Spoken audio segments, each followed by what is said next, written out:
Greetings and welcome back to the Dicey Cantina. It's the second Tuesday of the month, so that means it's Hop Company once again. Although AJ has hightailed it up into the hills, we've got a new expert with us joining us. It is Doug to GM the Weird West. As always, I'm joined by Mark, and I'm Andrew, not your host. I mean, I'm your host, but I'm not your GM. That's what it is. Anyway, Doug, what are we playing and why are we playing it? Tonight, we are playing Weird West. The reason we're playing this game, I'm just gonna talk about what I think about RPGs and Westerns in general. But for a one-off like this, I think it sounds like a lot of fun to play a game unlike anything that personally I've ever played before. So this seems the game seems really unique. Basically, when I was talking to Mark and he was asking me what I wanted to play, I wanted to play something involving Western, cowboy, kind of, what's the word? Yeah, that stuff. And thank you, Mark, for nodding and encouraging my loss of train of thought. But it's really different than D&D. It's really different than the Star Wars RPG, which I've played before. And I think that, like, even just setting up this game and thinking about what I wanted to do, there's so much that you can do. There's so much unexplored for me with a Western RPG because I've never played one. I'm really excited that you all have played a Mad Max kind of adjacent game in the past, which, like, when I heard about that, I thought, like, how fun and unique. And, like, if I was going to run a Mad Max one, like, after watching I've seen Fury Road probably like 6 times, like, the creative stuff you can do in that Insano world is so huge. Like, you can have, I don't know, like, in Fury Road, you've got, like, the guy playing the guitar on the truck. You could have, like, you're playing an RPG, you could do anything. You could have a whole, like, fleet of cars with, like, a whole, like, a band on every member on a different car or something like that. And so each different instrument, a different sort of flamethrower. Yeah. And just, with a Western, and this is also sort of like a, like, science fiction horror Western game. Like, we've got everything. You could have, like demon, like, barber butcher. You can have, like, or barber doctor. I was trying to figure out what's connected in old timey stuff. You can have, like, jailbreaks, but you're breaking a ghost out of a jail. Okay, these are things we won't do tonight, but yeah. Are you sure? I'll end my well, we can't now. If anybody else plays this game and watches this, the jailbreak. There's a free idea for you. The ghost jailbreak. Oh man. Train robbery? That could be something really fun in, like, Train sci-fi. On its way to hell. Ooh. I like it. You gotta steal the souls back. Maybe you're like... So there is an RPG called The Great Soul Train Robbery. And I think that was one we had looked at when we were chatting about what we're going to play tonight. So, I'll end my diatribe there. Well, tell me, is there a particular fondness for Westerns is why you wanted to do a Western, or is it just you've never done a Western before? Is there a trope you're hoping we'd bring up tonight? It's definitely that I've never done one, but it is also that, like, I do like to draw from what I know. I don't know a ton. I'm not like I don't think a lot of people of our generation have, like, watched a ton of, John Wayne. I've watched some Clint Eastwood. But when I speak of drawing from what I know, I've been playing Red Dead Redemption 2 on my PS4 for the past, like, couple of weeks. So, like, I've been walking around in a world of Westerns, which will help me if I run into, like, if I run into a wall, I can be like, oh, I've played 60 hours of this game. I can, like, grab something that I know. Excellent. But yeah, I do think that's, like, the world of Westerns are cool. I think it's kind of interesting that so many of our, like, TV movie genres are so much like created out of movie and TV, where like I don't know if this is true, but I've heard before that like it's probably not true at all, but people on the internet being like, they never really wore those like cowboy hats. They wore like bowler hats. And it's like it doesn't really matter. it it the truth, it doesn't matter. There's the fiction is like, and what's in all of our minds is what's important. And I do think about that when I think about like cowboys and pirates and like ninjas and stuff. We have like we've created a new fictional reality out of like what's fun. And so I do think cowboys are fun. That's all I'll say. Like last night's Behind the Mask all over again. Mm-hmm. Was this a topic of conversation? No. Andrew just asked you a very short question, and you gave a 10-minute answer. This is normal. It's great. It's great. There's nothing wrong with that. This is three guys having fun playing games. Anything more than that.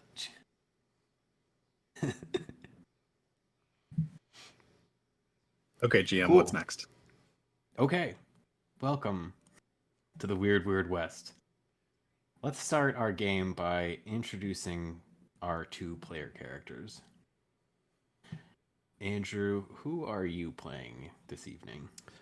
All right. This evening, I'll be playing Brack Beagleman.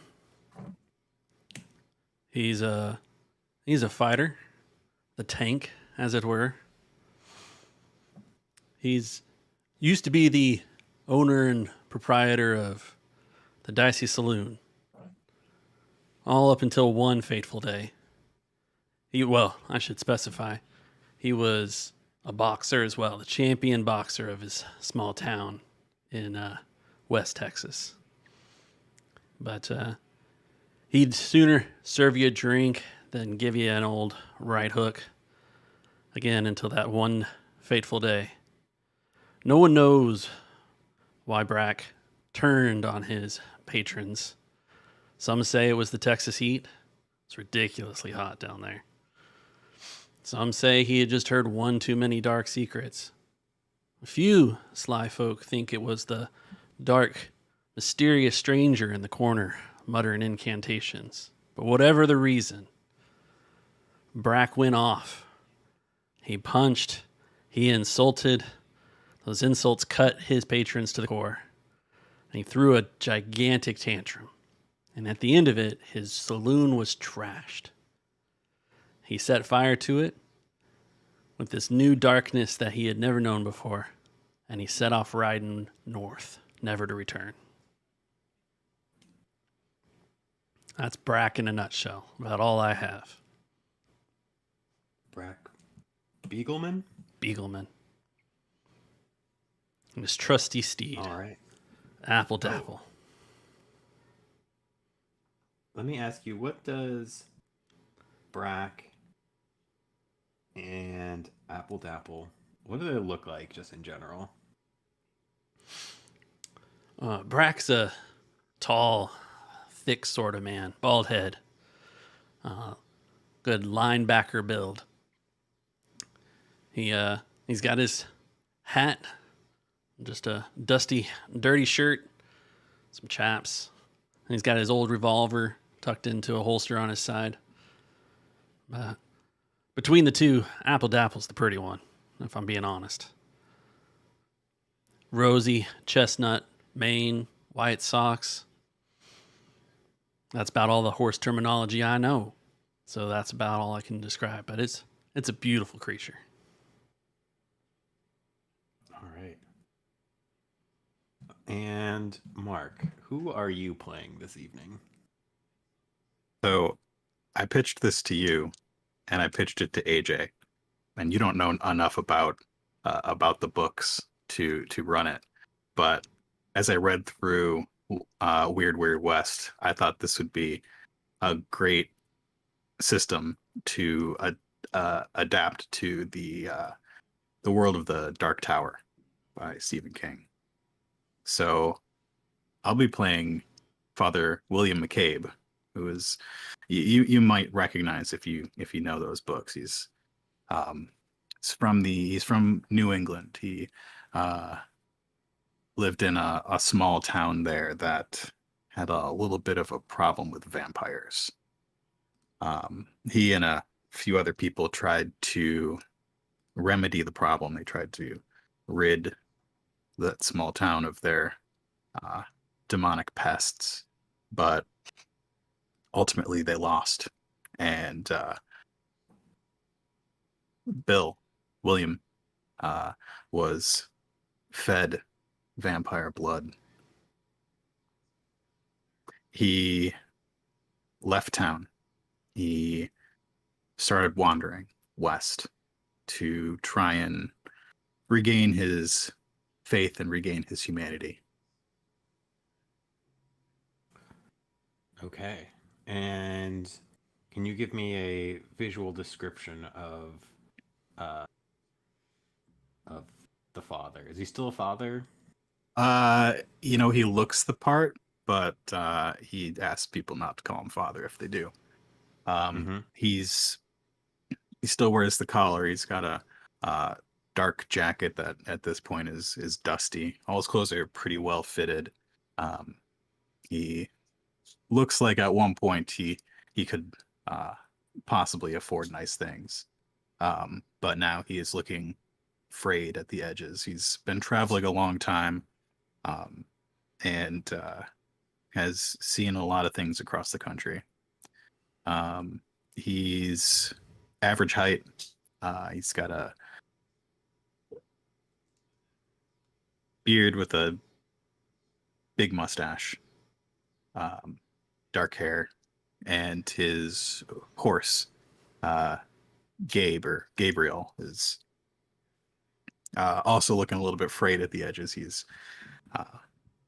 He's traveled across this vast country. Okay. So Father Bill has seen some stuff. He's seen some things.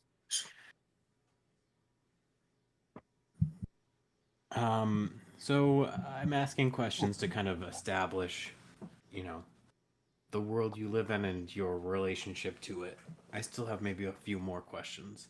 Do the two of you, does Brack and William, are they familiar with each other? Are they traveling companions, or are they unfamiliar? We probably ran across each other a couple towns back. Maybe the small town at the state line. I would imagine so. There's a certain aimlessness to Brack's wandering, so when he meets up with somebody, he follows them for a little while.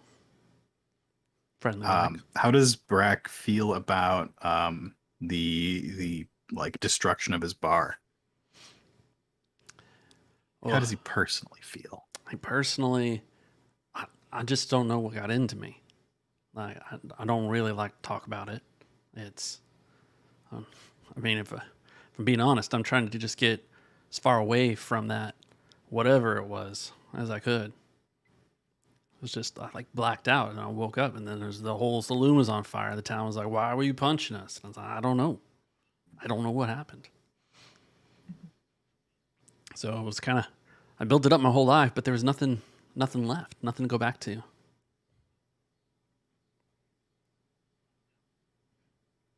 Okay.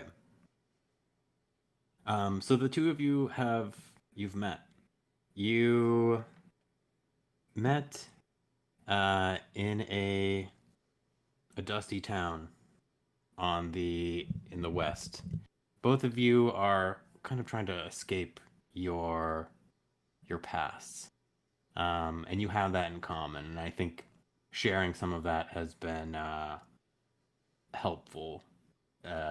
Whether or not either of you are very open about your feelings and intents. I think we're as talkative as two cowboys would be. Yeah. Understanding nods. I have one more question before we get into the nitty gritty. What did the two of you, other than traveling, what what is like your occupation as a traveler in a kind of lawless, uh, uh, newly settled area like the West? Occupation. What do you, what do you, what is it exactly that you do here? I mean, you could say nothing. You could say you're just figuring it out. That's fine with me. I was just thought that was a interesting prompt. I think Bill does odd jobs. He digs ditches when people need ditches dug. He uh, feeds and waters horses at every couple towns. He just does things that need to be done in those towns. Usually people can't pay much, and he's okay with that. Okay, that's actually great. I like it. You made me think of things. Brack's definitely kind of a day worker himself. He can dig posts, mend fences, any of that kind of work you need done. I certainly say that his physique is one that allows him to do some of the more unsavory work. It's definitely not his preference, but he's got to look. He's got to get his eyebrows right. Kind of stop a lot of things before it starts. So. Okay. The two of you do just about everything to survive in this this dusty, lawless desert. The two of you have, I think, worked together. Maybe you met on your last job. You were in a up and coming town where a few houses had been constructed, and I think Brack was probably lifting like the frames of houses that would take 3 men to raise them. I mean, I don't like to brag, but I am Brack. Maybe William was peering over a sheet of paper that an architect had drafted and maybe correcting them on some of their structural measurements. I don't think he was I don't know. correcting. I think he was assessing what they actually have to use to build things, and not much. The plans were supposed to be I don't know, a lot of wood, but down here there's a lot of stucco. Through your observations, through your understanding of learning of some of the construction, you actually learned a little bit about the wood and where the wood comes from. And in asking around after some of your construction was completed, and in asking around about other odd jobs that the two of you might take up to support your income, you were actually pointed towards a lumber town. I know that we're in the weird, weird West, but the West goes from north to south. And what's up? I said it does. Thank you for agreeing with me. And the two of you have been given a lead on some pretty steady work. It's a little north. You two of you have been riding for what? What are you looking at? Nothing. The two of you. Nothing. Just something I sent you the other day that I feel like. I should not be looking at your faces while I do this. The two of you have got a lead on job, some steady work. Could be so steady that it could even be a new beginning if it interested you. And it's a few days north in a town called Shady Hollow.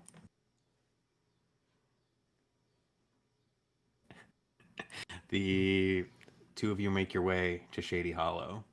As you do, the landscape, the biosphere changes a little bit. Trees, things you haven't seen, and maybe things Brack has not seen in a long time. Maybe both of you haven't seen in a long time, living out west in the deserts. But trees that seem to get denser and taller with every day's ride. It's still dry, and the days can be hot, and the nights can be cold.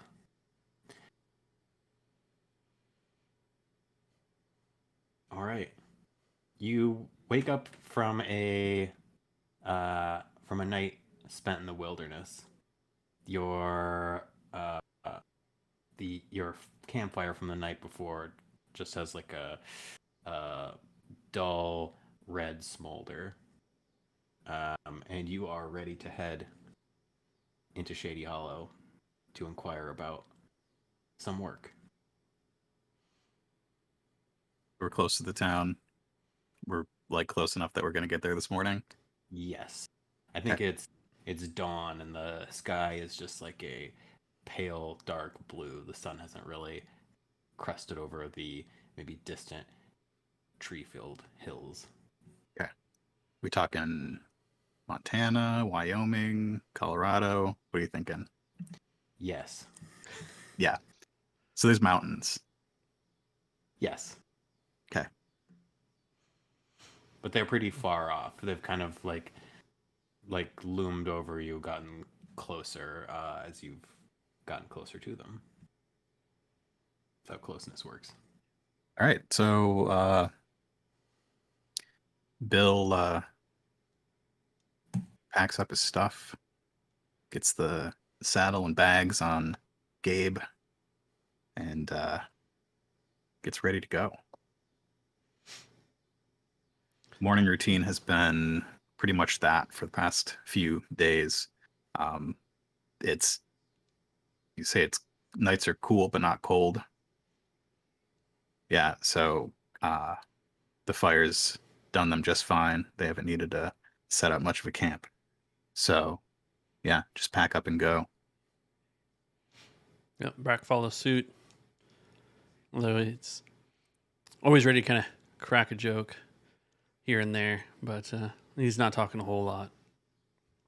But I think as they're riding, he's contemplating, and he kind of, Father Bill, could I ask you a question? What's the voice? I can't do the voice. Surely you could ask me. You could ask me just about any question. I wouldn't be able to do it if I had to, but I don't, and I don't have to. Yes, Brack, what is it? Well, in your time as a father, you haven't ever heard any stories about like darkness and people experiencing such things? Well, I've seen my fair share of darkness. Does it mean they're bad folk? Bad folk and other things as well. I'll just say that the things they teach you in the seminary don't prepare you for real darkness. True darkness lives in the heart of a man and can be unlocked in simple, simple ways. Now, we've traveled together for some time. I feel that you already know this. Well, I had some thoughts that were with that. I just, you experience some things and then you learn them. But how do you come back from something like that? Can you even?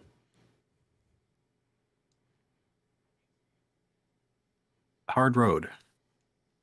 The path may be twisting and turning and bumpy, filled with potholes and logs across the way. But we each have the capability of redemption. It can, well, we can meet it. It's just a matter of finding the opportunities.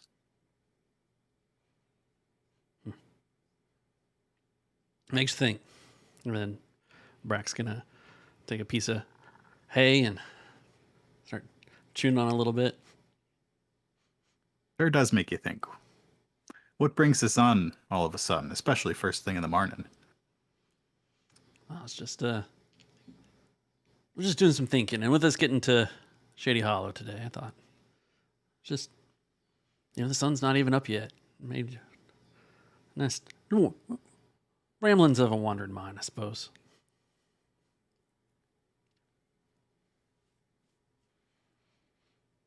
The two of you ride along in silence for another 40 minutes. The sun begins to crest over the mountains. The warm glow of the sun has not hit either of you yet, but it started to hit some of the tops of the trees. And as it rises higher into the sky, it is going to illuminate a carved wooden sign. It says Shady Hollow. The population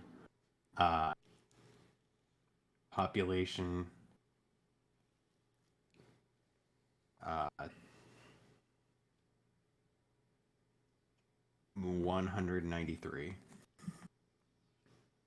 Can that be This is crossed bigger than I out thought. with a 192 underneath it?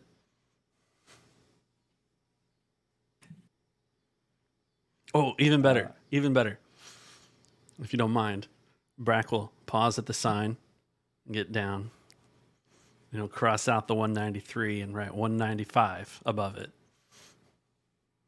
That ought to do it, I reckon.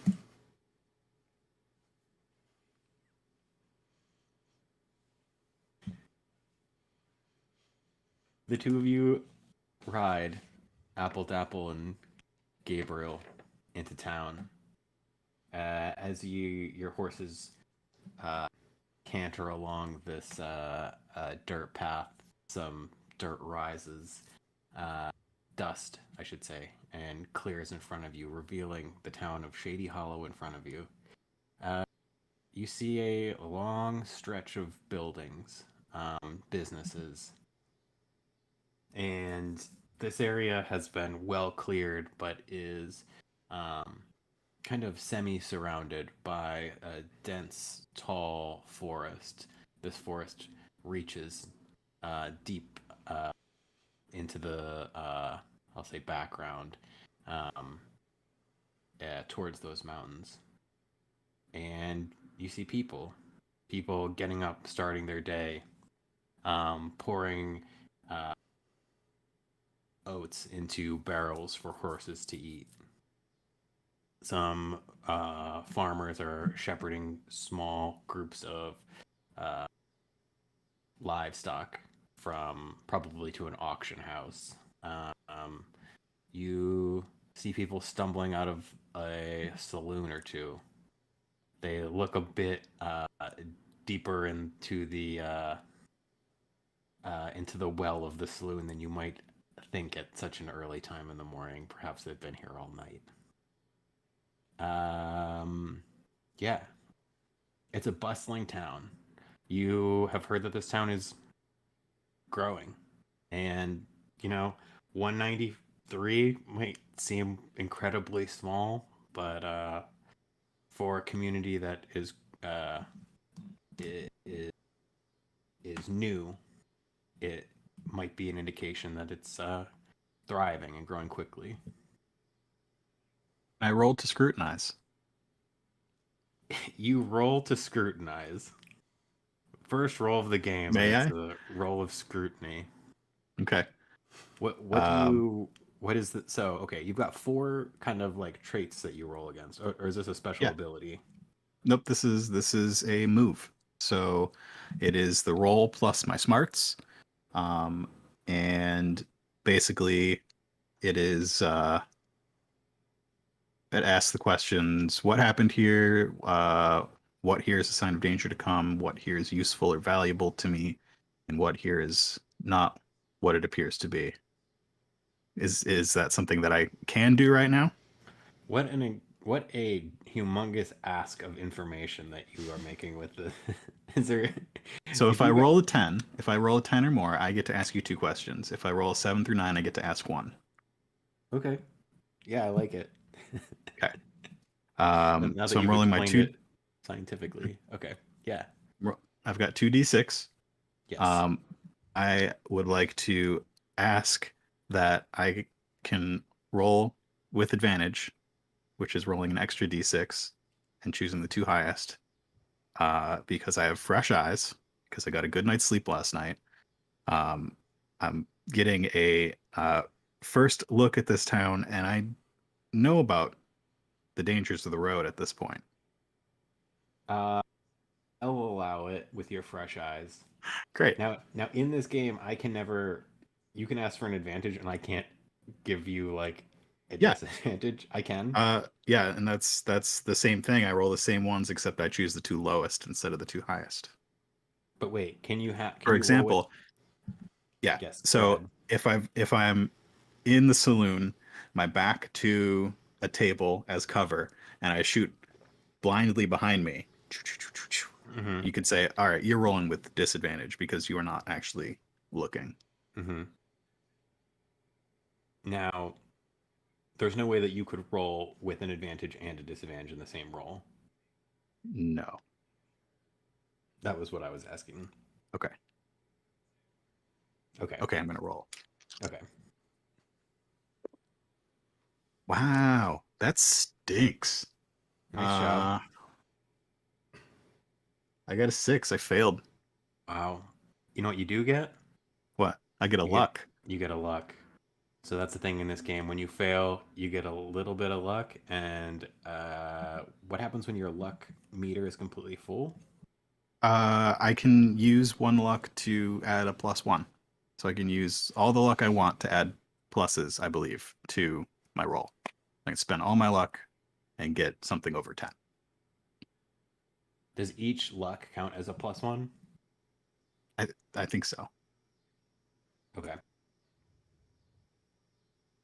Okay, so you failed. I failed. The 2 of you are trotting through town. Mm-hmm.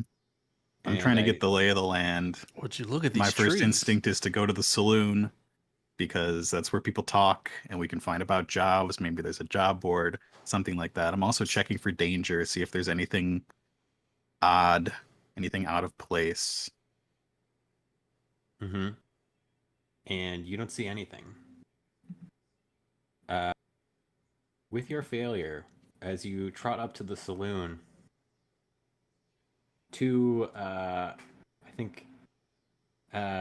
2 individuals that have imbibed heavily in the wares of the saloon the previous evening are walking out. One is holding the other by the shoulder. They're laughing incoherently, and they walk right in front of you and your horse. One of them bumps into your horse.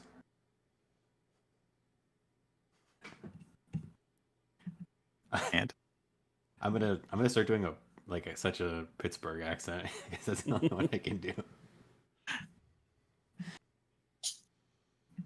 And one of these gentlemen says to you, "Hey, watch where I'm going." Whoa, who do you think you are? I'm sorry, sir. I'm new to town. I beg your pardon. Oh, you're new. Did you hear that? This is a new guy. Yes, I've Bracken never I seen him here. And before. he gestured towards his very large friend. Howdy. We're new here. We're looking for work. I'll just let the 2 of you go about your business. we're gonna head into the saloon. You hear that, Earl? He's looking for work. Yeah, good luck finding it. The two of them take a few steps, and I think one of them is a little bit sick. And I think you do your best to ignore what happens with these two individuals.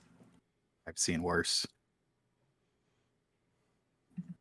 It's a typical night for Brack. That's true. Now, if you guys fail, should I try and add should I try and inflict trauma upon you? If we fail, you could, if you want. Okay. I'm just saying that because maybe you just got off easy, William. Keep that in mind. It's so failing in this is basically failing with threat in Genesis or Star Wars. Okay. Good. Noted.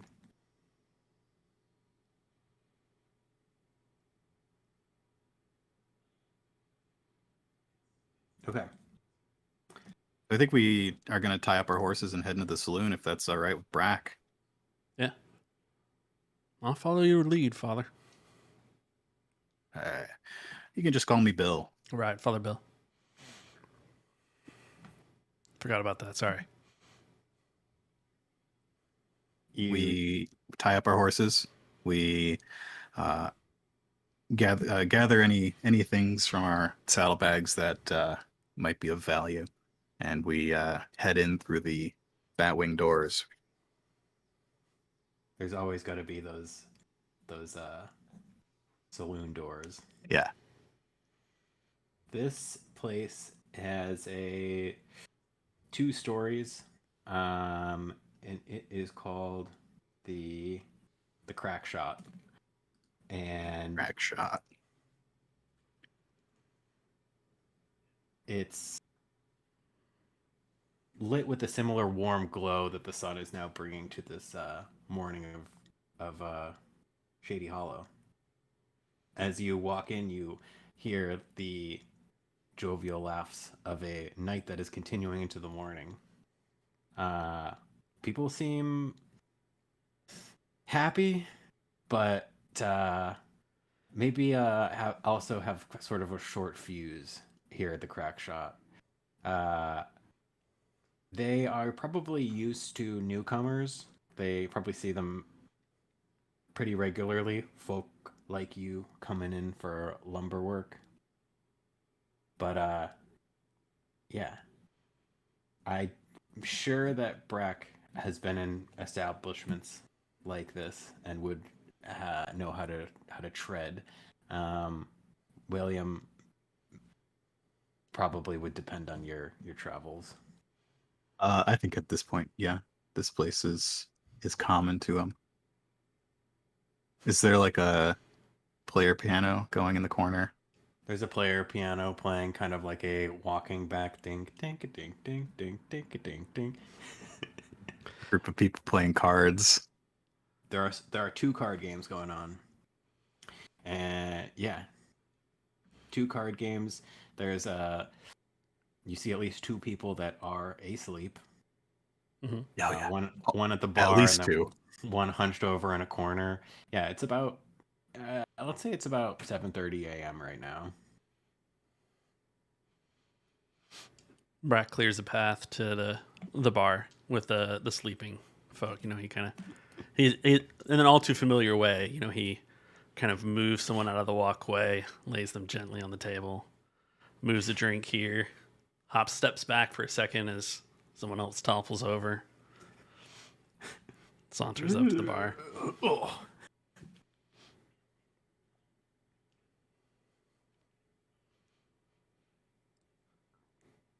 Waves at the All right, bartender. Yeah. Is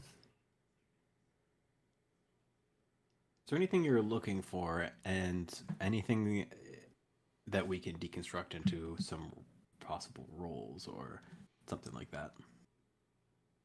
There's a barter and haggle. And talk about work and breakfast.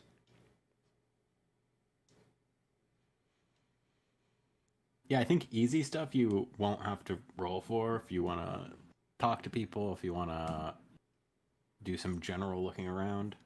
Yeah, I think Brack waved down the bartender, right? Yeah. You guys sit at the bar or at a table? I'll stand leaning on the bar. I'm gonna wander around just a bit, see what these folks are playing. Okay. You've very softly split the party. Oh yeah, I know. It's a treat for you. Thank you. So yeah, Brack, you settle up at the bar and wave down the tender, and the tender walks up to you. She asks, "What can I get you?" If you got some eggs and hash, it'd be great. Something clean. I've been riding for quite a while. Eggs and hash? Yeah, we can probably make that work. Excellent. All right, put an order in for you. Anything to drink? Some water right now, I think. All right, can do. And word down south is there's work up here.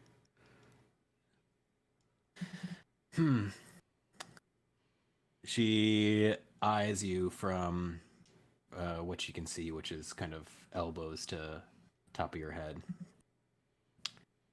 Someone like you, there could definitely be some work. Brack flashes his winning smile. Yeah, someone like you. I'm sure there's plenty of things people would want, but work's been all slow here past few weeks. Oh. So there isn't any work around, or is there someone who's got work that we should be checking with? I mean, we just rode into town. I'm not sure who we're supposed to talk to. How easy am I going to make this for you?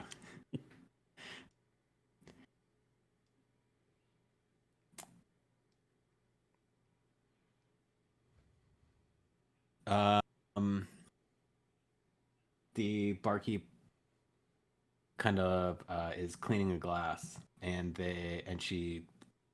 You want me to roll like a manipulate to get some extra information out of this? With the bartender? talk of work, she seemed open at first, but as you've continued to press for information, she seems a little hesitant for some reason. For some odd reason. She doesn't look like she wants to share information with me. I'm definitely not rolling my smarts. I forgot how not smart I am. You can use cunning for it as well. Good. That one's 0.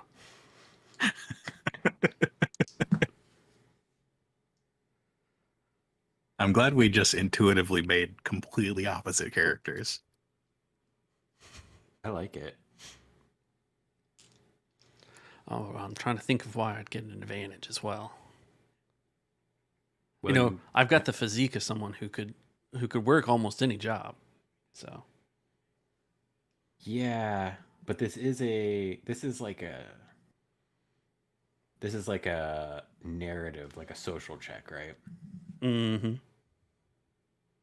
So if you want an advantage, it should probably deal with the skill.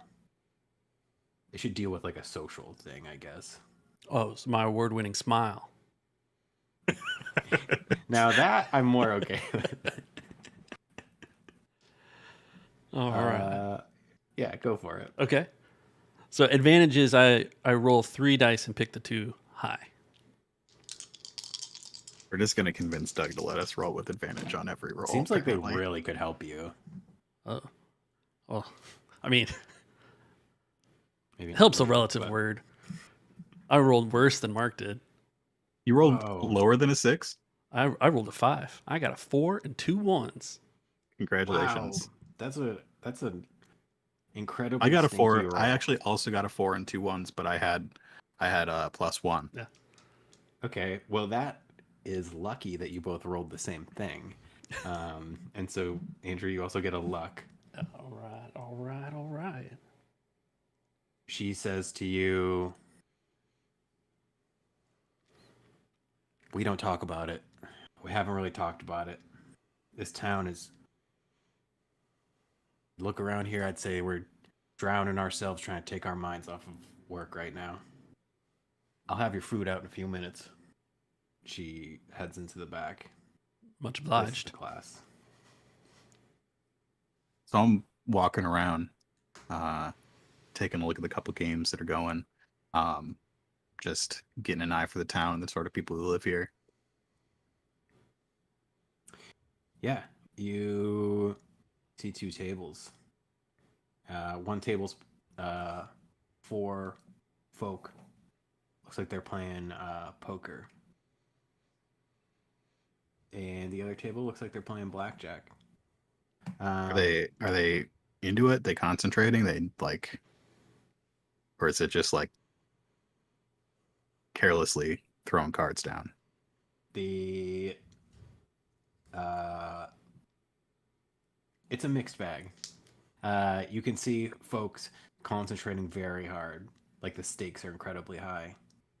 Others seem to just be tossing their cards like doesn't matter at all. And you can see one gentleman very obviously to you cheating, just looking at another guy's cards on the not on the check. Is that what I was talking about? I just confused myself. The poker game? Poker. What's 21? Poker and blackjack, or what Okay, you were blackjack. talking about. Blackjack. Yes. Someone's cheating. You can tell it's not as obvious to the players. Yeah. All right. That's probably about all I'm going to get out of this room. Anybody up on the second floor balcony? Second floor balcony, you can spot a few patrons, folks that have stayed here overnight. There's probably about 6 little cabins. And People yeah, just looking wobbly. wobbly, bedraggled folk with jangling spurs, waking up, putting their hats on, and heading down the stairs. Do they look like, you're saying spurs? I'm picturing gunslingers. Okay, one of them that you hear loud, jangly spurs is definitely a gunslinger. Yeah. They have 2 guns at one at each hip. They have a long bag on their back that probably contains a rifle of some kind. Yeah. If they're coming down the stairs, I like to intercept. You intercept them. Hal Gunslinger, what brings you around these parts? I don't mean to interrupt your business for the day if you got somewhere to be. I just, I'm curious. We don't see many people packing such big iron this far north. Well, hello there. I can see you've got a. See, you're slinging a gun yourself there, partner. I'm sure we're not with the same sort of skill that you are. Not likely. What is it that I can do you for this lovely morning? Well, I'm just curious. I've been looking around town. We've ran into some people outside. The people here seem to be partaking, indulging in excess, more so than any of the other towns that I've been through recently. That they are. Not a productive way to be, from what I've seen. I'm rather surprised. I came here looking for work, and from what I gather, there isn't much, even though the towns outside of here said there was. Well, there was. There was, now there isn't. You care to elaborate on that, Si? Folk around here don't really like to talk about it. Now, I'm not from around here, as you so duly noticed and stated. Now, if you'll plant up at the bar with me and buy me a hot cup of brown, perhaps we could get more into some of the details.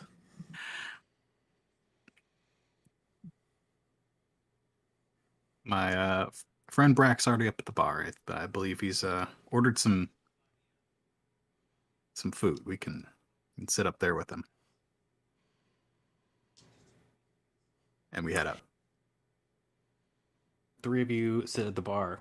I think as this gentleman approaches, he further pushes a passed out person onto a further chair. This person is just continuing from where they began. The three of you are planted up. This gentleman sits in between you. As you said, spurs, irons at his hips, a dark brown leather hat with like a wrap around the top and little kind of embroidered buttons around it, and a kind of a leather frilled hunting jacket. You buy him a cup of coffee. Breck, your food Hot comes brown. out. Thank Good you. old cup of hot Thank you brown. for this cup of hot brown. Does clear the cobwebs out. Helps me enunciate. Now, the town, Shady Hollow, weren't what it used to be. Things have changed, slowed down. Like I said, they don't love chatting about it. A little too close to home, literally and figuratively. Now, the two of you looking for work. Well, you won't find it at the lumber mill. Now that You hear is that? mighty peculiar because we were told that the lumber mill specifically had work. Lots of folk think Specifically. that. Lots of folk head up this way, specifically as in heading up the Pacific. But they won't. Hasn't been work at the lumber mill for a few weeks. Hasn't been a good supply chain of wood coming down from the woods, the forests. Everybody they send up there, well, not too many of them are coming back. You're heading up there. Me? Well, it crossed my mind. In fact, I just got in yesterday. Thinking about heading up this morning. So, two of you are looking for work a little more unconventional. I could always use a couple hired hands. See, the two of you have got some irons. You know how to use those things? Wouldn't need it. How to do. Are the two of you... Are you any good in a fight? Or are you the type that turn and run when things start to go a little weird, I should say? I'm never one to back down from a fight. Champion boxer of the town. I was from best old seen fighter some there strange- is. I've seen some strange things in my time. Whatever you think is weird is probably not as odd as things that I've seen. Are we talking about a large bear, mountain lion, something like that?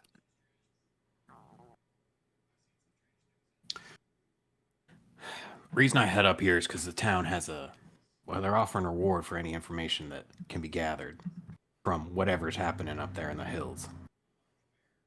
What we need to do is figure this out and turn the supply of wood back on, get the mill working, and, well, the town's offering a reward. Reward could help some folk like you start a new life, and maybe jumpstarting that industry could offer you some gainful employment. Now I got some yeah, You said they're looking for information. that they are. Any information. Now Do you know of anybody that we could seek out for information, for any local experts on the wildlife of the area? I just assume it's an animal. You haven't you've been skipping around my questions on that, though. Don't Oh, ask the well. bartender. She's no help. I like the cut of your jib. Two of you are clever folk, I can tell. We're gonna get along well. Of course, there's always reasons why I'm keeping information from two total strangers, despite the delicious hot brown you've provided me. But all information is power, and what I know and you don't, valuable to me. Can you convince me there's any reason I should share any further of what I know? I've already shared plenty about this town, its folk, and what my plan is.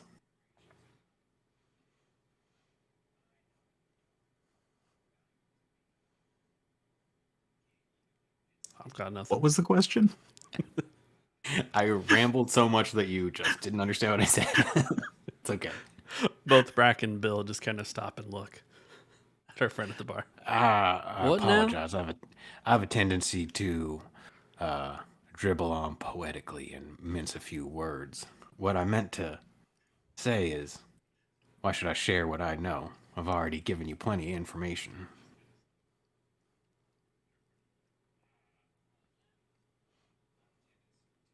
As you can see from my clothing, I am not a wealthy man. As you can see from my clothing, I don't tend to belong in these parts. But the information that I have, the expertise that I have, is uncommon. You said we were looking for something weird. I have seen strange things beyond your imagination. Faced darkness you would not believe. And Brack here, now he's just a survivor. I'm He's not what been I'm through- thinking. He's been through traumatic ordeals. Are you gonna roll, or you've given a good? You tell me narrative. what I would roll with that. I'll give you an advantage for a convincing argument. What am I rolling? What move? Advance the plot. Advance the plot move. Roll. How about? You want to do manipulate? You want to do I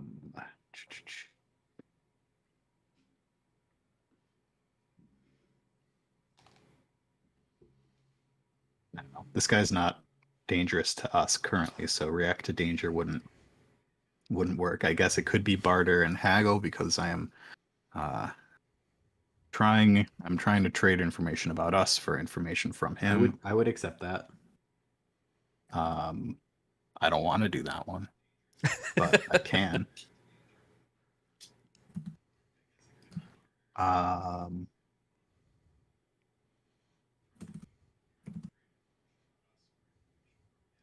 Okay. So what is my leverage with them if I do barter and haggle? So it's between -3 and 3. Strangers start at 0. So what do you think the value of our relationship at this point is? On a scale of -3 to 3. Yeah. I would say, let's say 1. What do you think about that? Okay. These are rules I have I'll not take it. really thought too hard about yet. It's just all on the moves Okay. pages. Okay. Totally gonna fail this. I give you an No. advantage. Yeah, I got an 11. So you passed really well. So if we were buying things, it would be they sell you the item at a cost you can afford without further trouble. So this is the information that I gave him about us was worth the information that we need to know.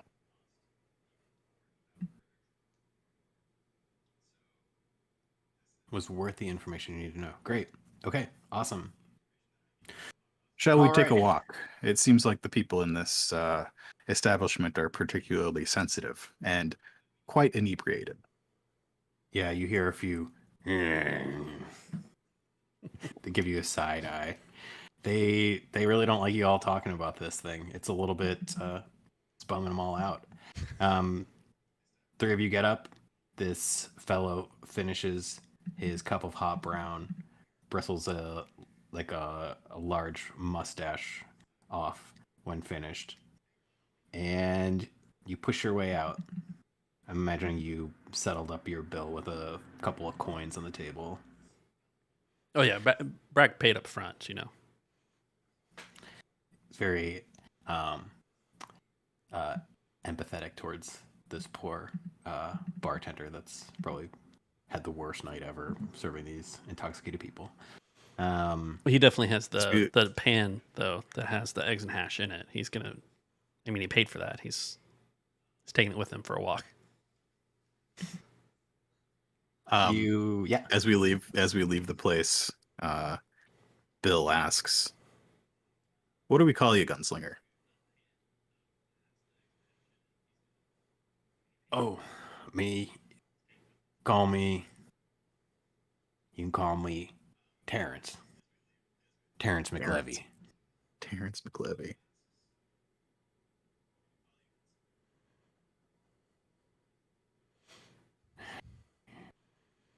That's right, Terrence McLevy, known from port to starboard of this fine western nation we live in.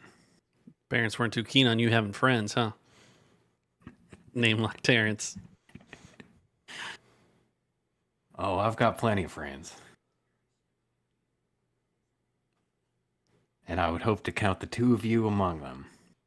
Now, if we would, shall we discuss our business dealings together? I think the three of us could probably have a beneficial relationship. Now, you see, I got a letter about 2 weeks ago. Told me to come up to this part of town, Shady Hollow, and look into the mysterious and somewhat disturbing nature of the plight that they are currently indoctrinated with. Now, through my extensive questioning and research, well, mostly just last night because that's when I got here, I have determined that there are at least two folk you may want to drop in on. Now, seeing as I did the initial reconnaissance work, I'm going to allow the two of you to do a little supplemental research, shall we say, before we hit the old dusty trail. Now, wood is the lifeblood of this town. It's what brought the industry. It's what made it thrive. Now, we haven't gotten much wood, so town begins to crumble. Town begins to crumble. These poor souls drown their sorrows in yonder saloon. Now, for whatever reason, it does appear that the trade, the back and forth of goods, at least those of the libations, seems to have been holding steady. You should go ask old Chester Copeland. He's in charge of, well, mostly bootleg and bringing hooch into the town. Talk to him, see what he knows about getting things in and out of this fair hollow. I could also point you towards May Grant. She's supposedly the only one that supposedly has seen something out there. Something we should call weird. Now I'm gonna pack up my horse. I'll lead your 2 horses over here as well. Meet me back here, say an hour at the most, and we ride out.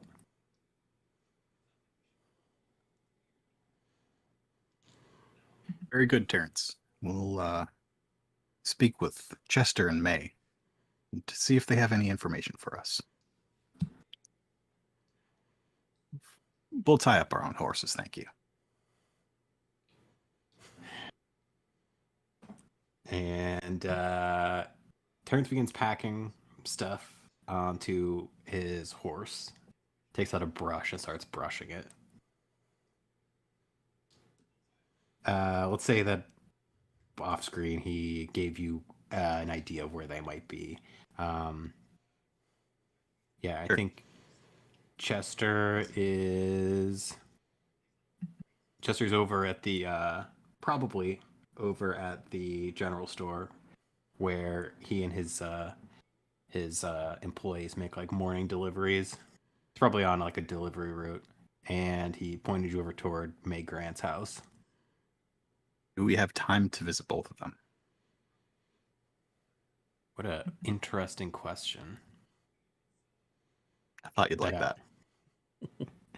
Well, we could expedite the game by me saying, no, you only have time to visit one of them. Well, there's also the possibility that we go into the situation completely unprepared.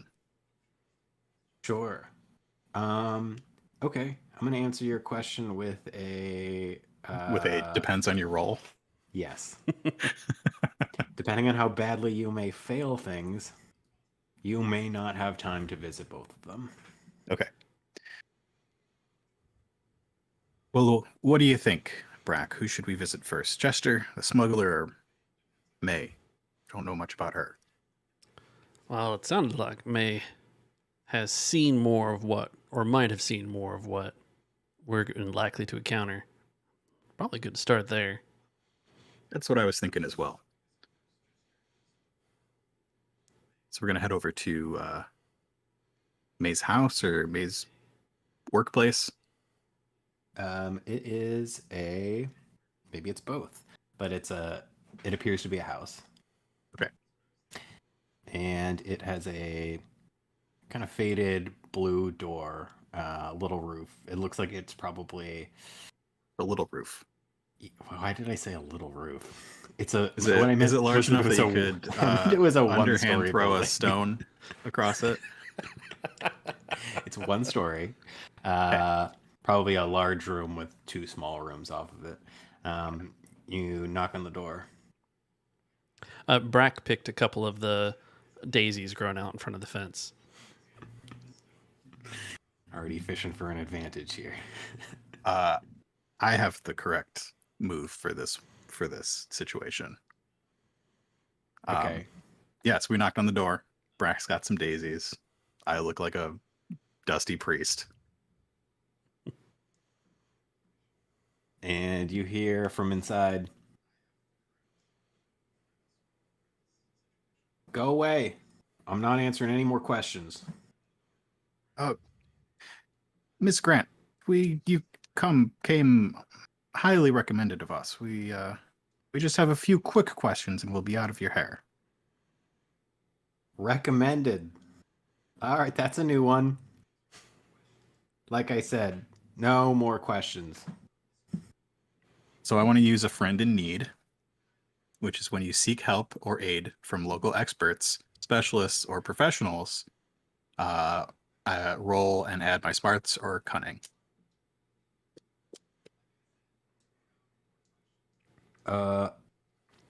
Okay. This would typically allow me to add a character to the game, but it also, if I succeed, means they will help. I see. Okay. So I'm going to roll, and I'm going to add my cunning.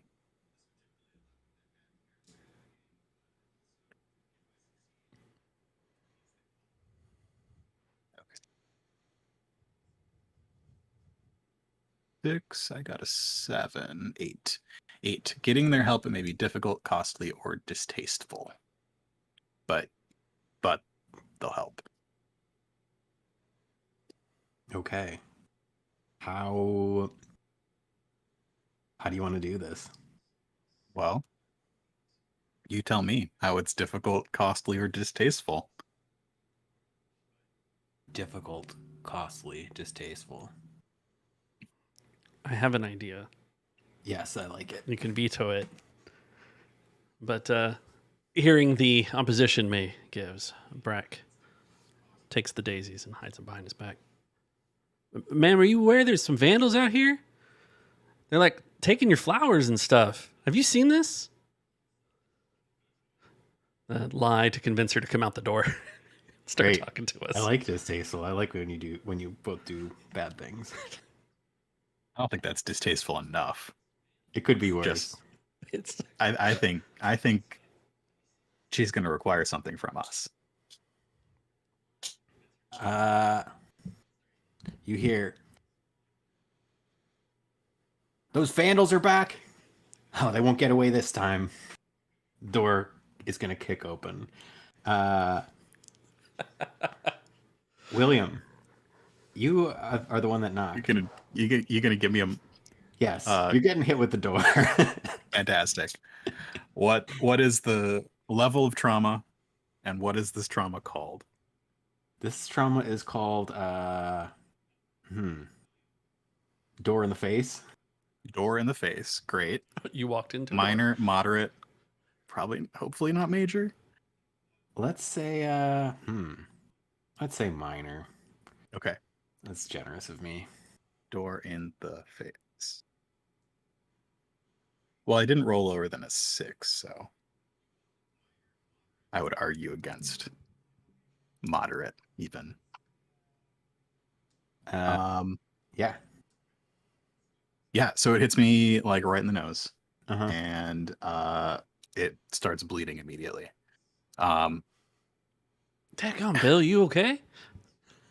Oh no, yes, I'm fine. Hold the side back. I'm afraid we did not see the vandals ourselves. It's probably just some local children.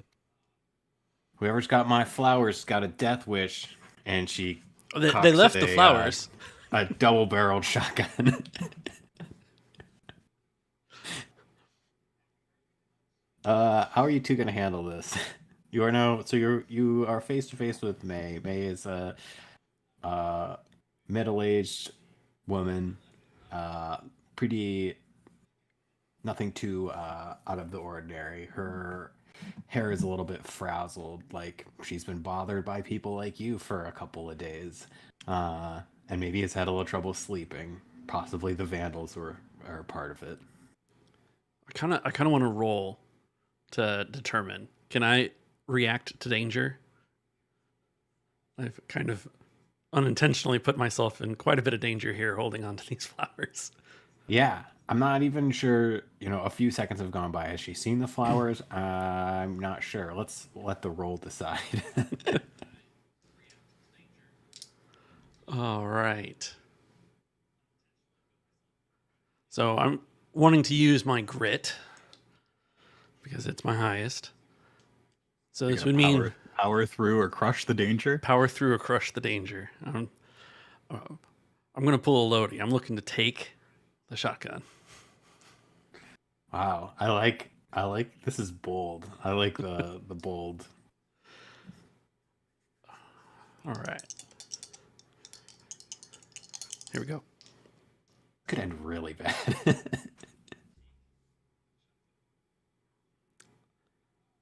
I got a 2 and a 1. Nice. Oh my. So 3 plus 2. your 2 is 4, 5. That is not great. You can't even add your luck to it, can you? You've only got 1 luck, right? I've only got 1 luck. Yeah. Well, now you've got 2. Oh, that's true. You should take those dice and switch them for 2 other die. Oh man. So you failed with a threat, basically. So I have to think about it. I'm pretty sure I grabbed the shotgun barrel with the daisies in hand. Oh man. Okay. She is still willing to help us because I succeeded. I did roll so that she's willing to help us. Okay. Okay. Boy, It could be that time constraint. that's true. Okay. She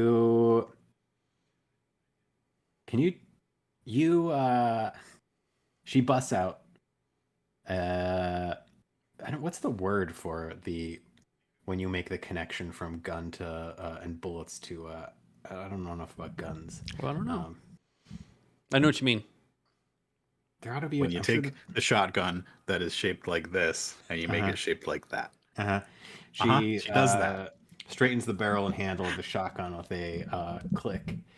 Turns to the 2 of you, and I think is a little surprised, especially to see somebody as looming as Brack, and glances down and sees these flowers. So you're responsible for the vandalism on my property. Oh, that's it. And she raises her shotgun to Brack, ready to fire. I think, Mark, you look like do you have something? No, Miss Grant. We were just told by a gunslinger that you had some information. We're going to take care of the problem. I think that some of what you're saying is parsing through May's rage, but it wasn't fast enough. The gun is raised towards Brack, and Brack's plan to grab the barrel half works. The barrel is grabbed, and a shot goes off. And this shot narrowly misses Brack's face. Oh, the hat's got to go, right? Yeah, his hat. I think part of your failure here is that a bit of your hat is clipped off, and in so one of your ears is just ringing, and I'm going to give you some trauma Ears from ringing. that. Okay. Ears ringing. Yeah, That's fair. great. And with that, can we take a 5-minute break? It's been about an hour. Yeah. Let's take a 5-minute break. We'll be back after these non-messages. Tight 5.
And we're back.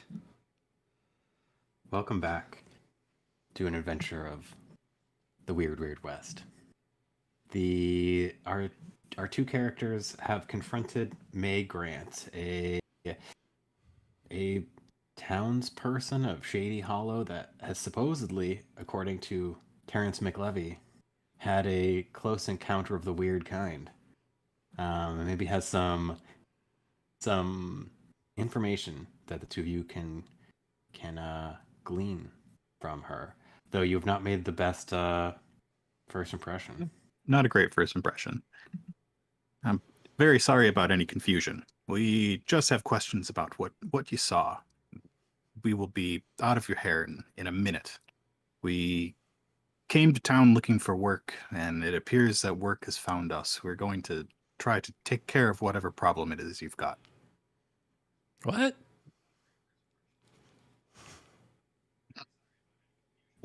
Let go of this. I need this. It's for protection. She struggles with the gun that Breck is, I think, very easily holding completely steady in his beefy hand. If you'll just tell us what we're dealing with, we'll be out of your hair. What?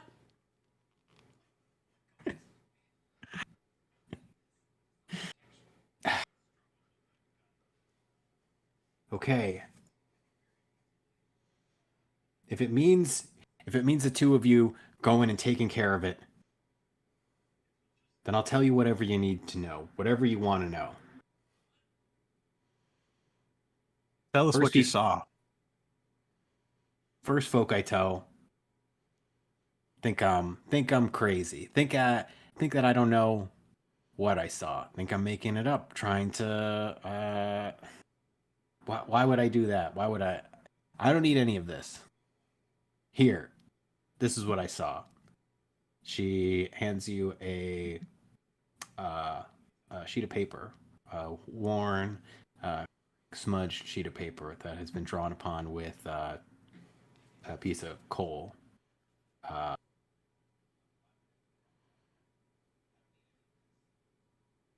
the two of you ever seen anything like this? You hold the paper in front of you. What you like? See, it is a mostly black drawing with some little highlights on the face. It stands on 2 feet with two bony arms and has sharp claws, glowing eyes, and you see some smooth bony ridges on the face of it. I saw it.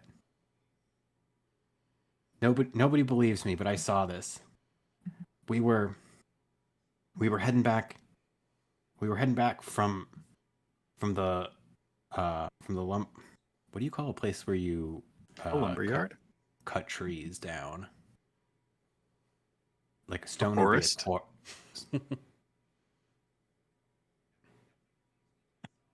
I wish I knew. The logging something. Logging site? We were heading back from the logging site. There were 10 of us. I was the only one that made it back. It was completely silent. Quiet, even. You'd like hear a twig snap under a foot, but that's normal walking through the forest. Hearing the loud wagon wheels really tuned everything out. First one was missing, then 2, then there were only 2 of us left.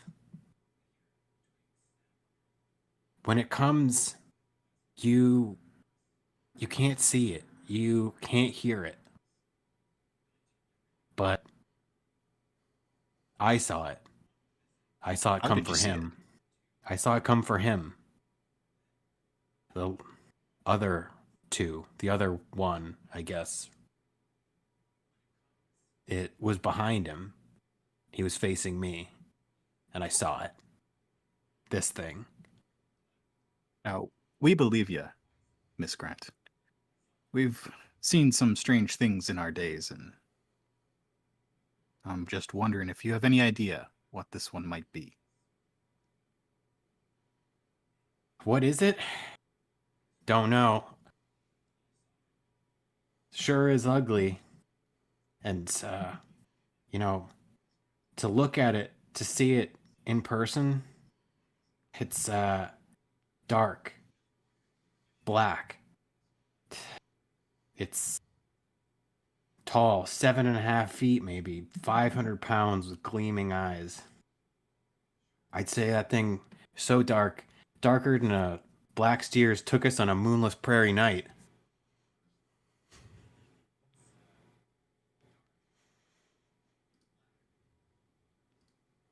I don't know what it's called, but you never see it coming. It hides. It's always hiding. That's why nobody believes me. That's why nobody else has seen it. Literally, nobody has seen it. I'm giving you two a chance. It's more than I'm give a lot of people in this town. Get some proof. Bring its head back. Bring a claw back. I guess you can't bring a footprint. But my name, my reputation riding on the two of you. Well, Miss Grant, we believe you. Do you mind if we take the sketch with us? Sure. I got more in the house. It's all I can do to make myself feel like I'm not completely losing my mind now. There's nothing else. We'll leave you to your business. She goes in and closes the door. I'm gonna go open a door that a cat needs to get out of. Did you hear most of that, Bill? I I got this ringing in my ear, so I've got the information. Once we'll get a minute, get ourselves cleaned up. I think we've got a little time before we have to meet back with Terrence. Do you think we've got time to visit with Mr. Copeland at the trading post? I think we have to stop by the general store now. He pulls off his hat, puts his finger through the holes. Could use a new one of these. We head back across town to the general store. Yeah, you see the general store. It looks to be one of the nicer stores in town. It's kind of painted with whitewash and green accents on the front. And you can see Chester Copeland's large horse-drawn carriage, drawn by 2 horses. There's a few barrels on the back, and it's painted blue with some cursive writing that says Copeland Brewing. And part of your threat is that you see who you might wager is Chester Copeland. He is already climbing into the passenger seat of this double-drawn carriage. There are 2, let's just call them Copeland goons. One of them is making sure the horses are secure, and the other is unloading a few things in the back of the carriage. Looks like they are about to leave.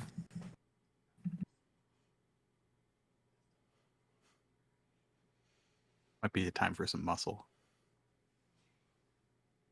You can hear Copeland. He's a very confident, kind of bombastic gentleman.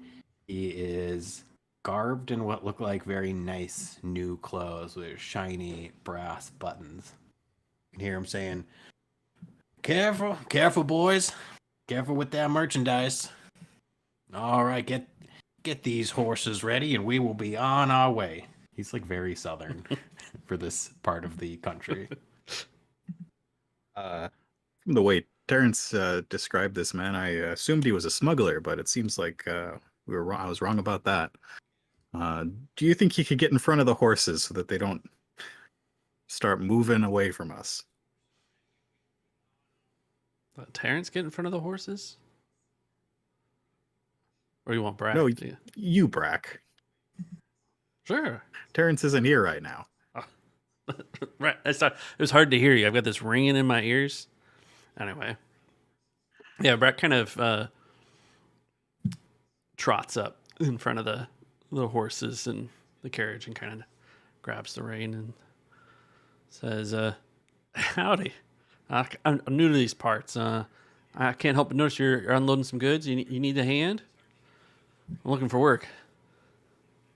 And Bill dusts off his dusty black jacket and smooths his hair to the side and approaches as well.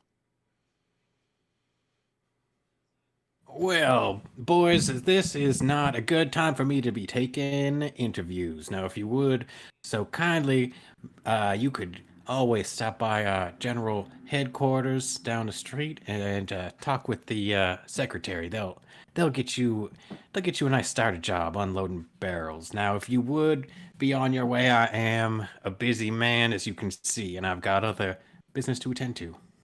Now, if you just excuse us for one moment, Mr. Copeland, we are looking for work, but the work that we're looking for is to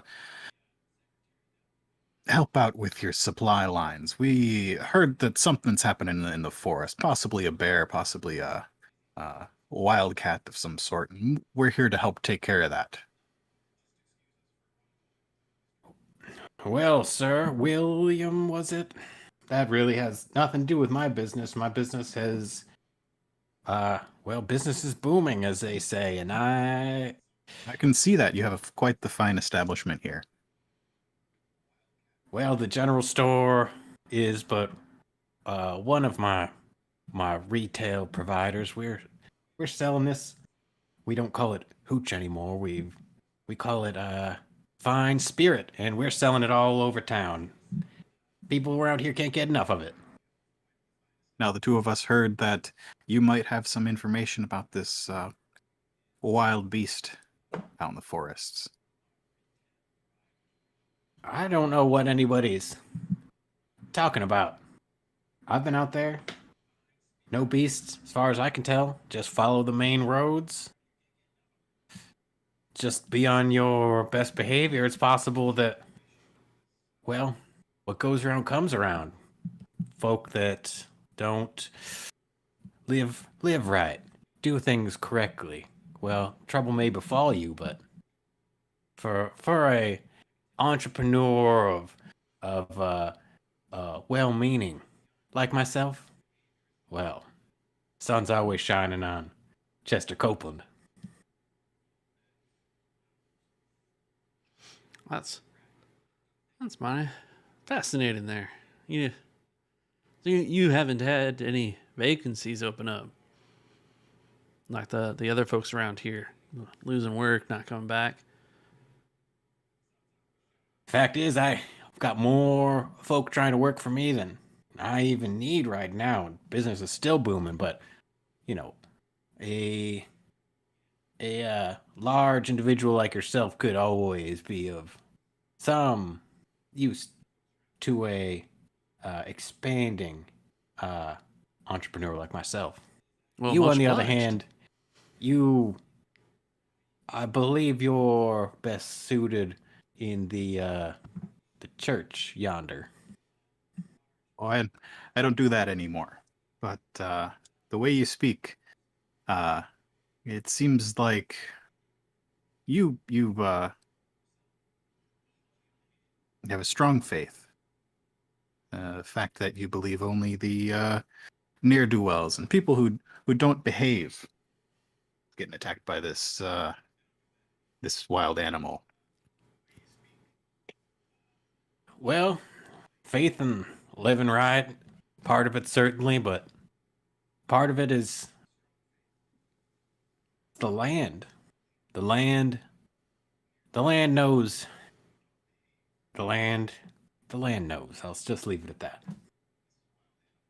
Ah, yes, the land. Now, ain't that a peculiar saying? I don't think I heard that before. It's something my grandpappy used to say. He was one of the first settlers to old Shady Hallow. He's kind of looking distantly. Where's he looking? I think he's just looking off into the sky, thinking about his grandpappy. All right, so he's not looking towards old Shady Hollow, No. the old abandoned town up in the mountain. Oh, right. You really want an abandoned building. What? I didn't say anything. I don't need an abandoned building. I read your character sheet and there was something involving old stuff. Oh, not anymore. Oh, okay. All right. Oh, I do. Yeah, I do have that actually. Okay. He is I'm just regrounding us. Trying to leave. Y'all can still do whatever you want. Brack's got a hold of the reins at the moment. Yeah, I think Bill gives Brack a look of, is there anything else that you can think of? Be a bit of a wall. Brack kind of takes his cue and he reaches into his pocket with his free hand and he pulls out a ornate hip flask and takes a little hit and offers it to Copeland. It's a wisdom of old is always good, particularly in the not too populated part of this world. But you got your grandpappy have any other advice or knowledge pass on? Something folk like us new to town might take and use while we're here? And I would like to roll a manipulate in some way. Okay. I like it.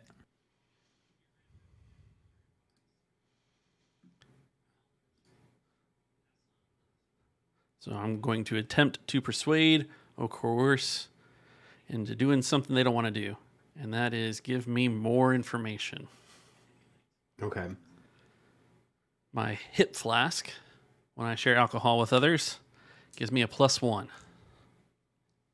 Is that a plus die or a +1 to your roll? Just +1 to the roll. Okay. I like it. Your item does something. Yeah, all the items do something. Don't they? My item does something. I did not know items do something. But I like it. Must have missed that bit. Oh, no, not all items do something. I just took an item that does something. Look at me reading the rule book and choosing things. Good job. If only I knew I was going to be the one kind of negotiating things. I'm going to put more in my cunning or smarts. But here we go. Can't think of a reason why I'd have an advantage. Okay. We've got a 9. Nice. You did it. You've succeeded. that- What did you roll? Manipulate? A 9 on manipulate. So they will reveal how I can convince them, though it'll likely be difficult, distasteful, or expensive.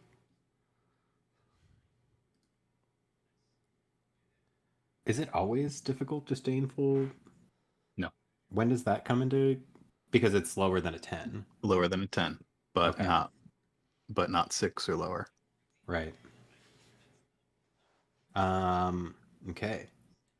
Chester takes the flask from your hand. Well, they say wisdom, like drink, should often be shared. Won't let you drink alone. And takes a swig. A bit early for me, to be honest with you. Thing about wisdom, sharing what I know, sharing what it means to be right, be good with this land. Most of it has to do with, well, who got here first, like my grandpappy. Those are the folk that can make it through. Those that founded this town of Shady Hollow. Lumber's great, expansion's great, but those that were here, those that built this town, like my grandpappy, those are the people that know their land. He hands you back the flask.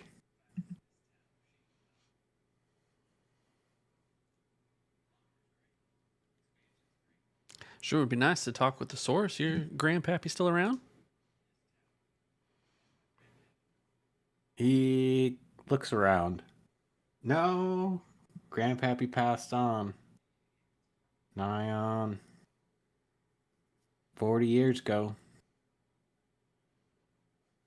While we're in town, I think it's right for us to pay respects. Can you tell us where he's buried? Grandpappy buried over in the old part cemetery. Yeah, Part would you right- mind pointing us in that direction? That church there? Check the back. Do Thank you. pay him the respect that he deserved. Thank you kindly. Brack let go of the reins. Step aside. Gentlemen, and you, if you ever need a job, if you can lift more than one barrel at the same time, I know where to put you. I'll be much obliged. He tips a hat to you, and the double horse-drawn carriage rides off with a "yeah."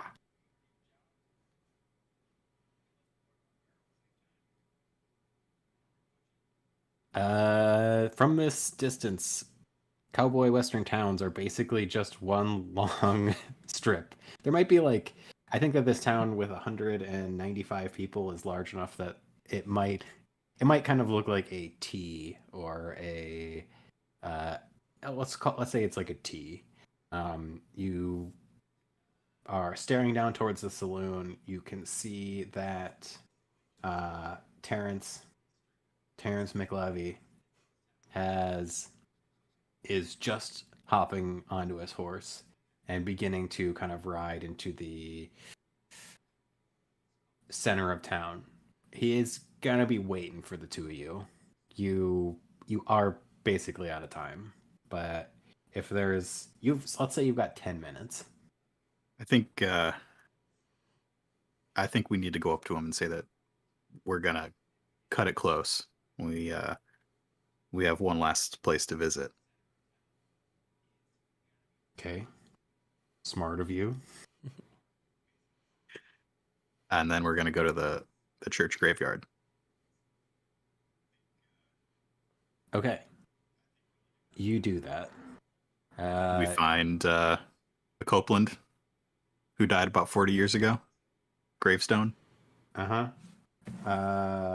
Let's see.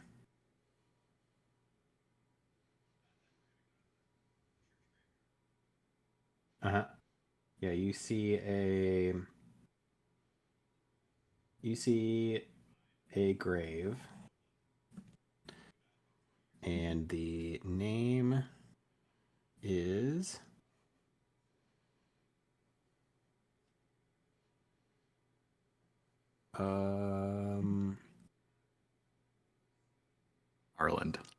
Arland Copeland.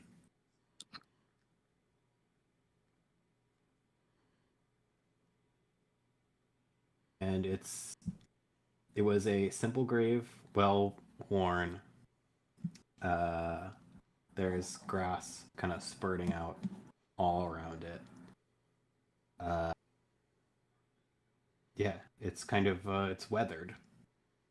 Is there anything specific you're looking for? Yeah. Bill tells Brack to wait outside the cemetery gates. And Bill's going to approach the grave. I would like to unleash my weird. Boy, I apologize if this has been slow because we've not had any weird really yet. So Here we it's go. weird.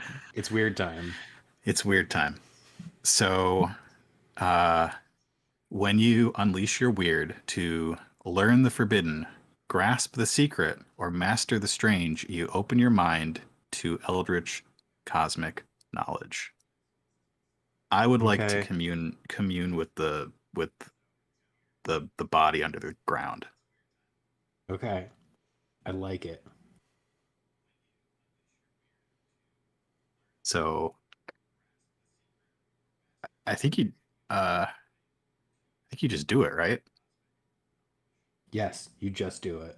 Okay, and I roll to see how far up on this track I go, and I got a 1, which is nice.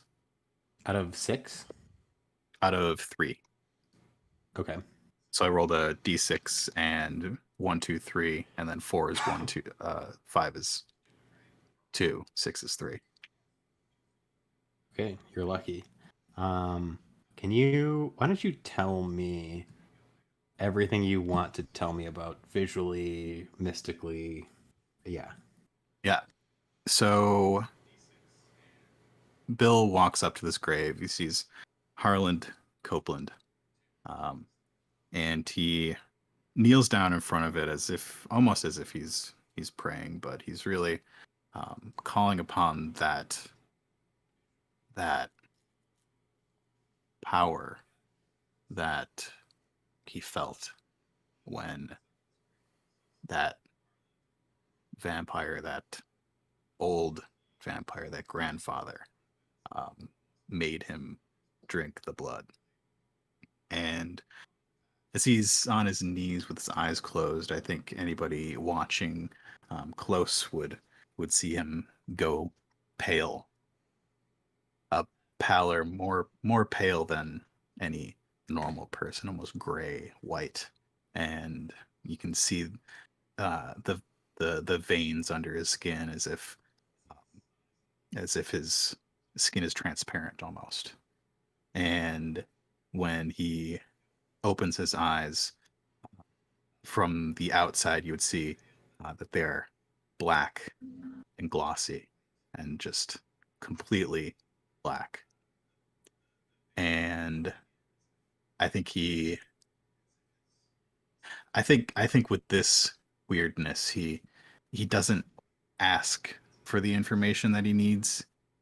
He demands the information that he needs. Okay. Does when he goes pale, so is he technically a vampire? He is not technically a vampire. If a vampire feeds someone their own blood, it basically makes them their minion. Oh, he's a vampire minion. Yeah. Can I say that no trauma, but when you turn like white and translucent, does like his skin like burn in the light a little bit and some like Yeah, there's just a little bit of smoke. I also think that somewhere 1,500 miles away, in a coffin, this vampire just opens its eyes and knows exactly where he is. Baron Dimitri, yeah. That makes me laugh and I like it. Okay. So now I'm going to tell you what happens. I do, just so you know, you shouldn't give me everything because of my special move, Elementary, my dear, which gets Yeah. me to Yeah. take all the information and Yeah, make something reasonable out of it. You get to Columbo it. Yeah. Um so yeah, you do all this. I'm trying not to paint your whole picture, but I think you hear a voice. You hear the voice of Harland Copeland. and Harland is angry and confused and annoyed at who has spoken to him. I think you're gonna learn that Harlan's maybe not a great guy. I didn't figure he would be. You, in this translate state, hear a voice.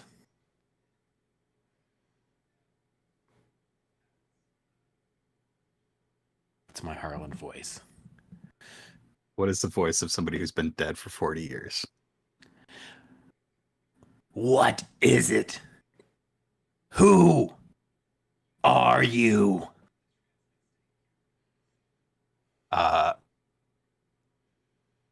Bill's voice has this like echoey quality,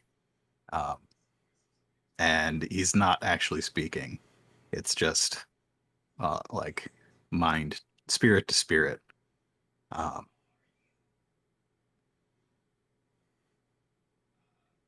What did Chester actually say this guy knew? Like he just knew lots of things. Yeah. I'm going to just recap by saying he said he was like a founder of the town. Yeah. You will tell me about the creature that haunts these woods.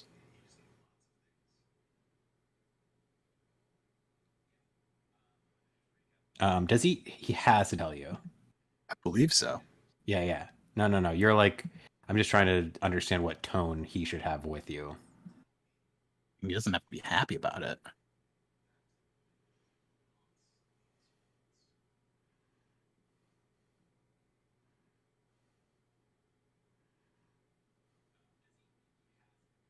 The creature. It comes when it's needed. It hides. It hides behind. That's what they call it.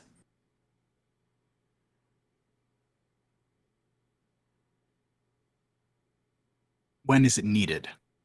His voice echoes this. It's like the sound of his voice with the sound of his vampiric master's voice layered over it. It's needed when we need it. I needed it.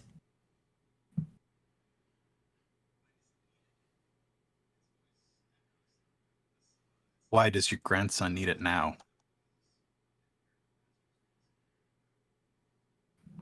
My grandson is a fool. And I know nothing about him. Then why did you need it then?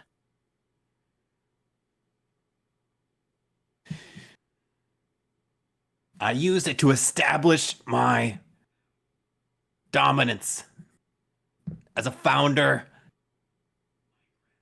of this great settlement, my settlement.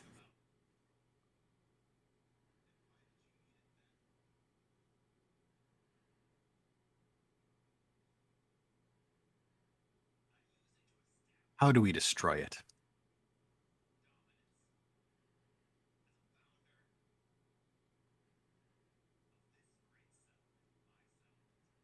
Everything can be destroyed in the same way.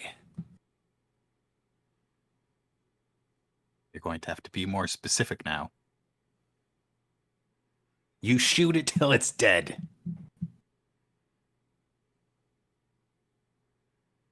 Go back to sleep now.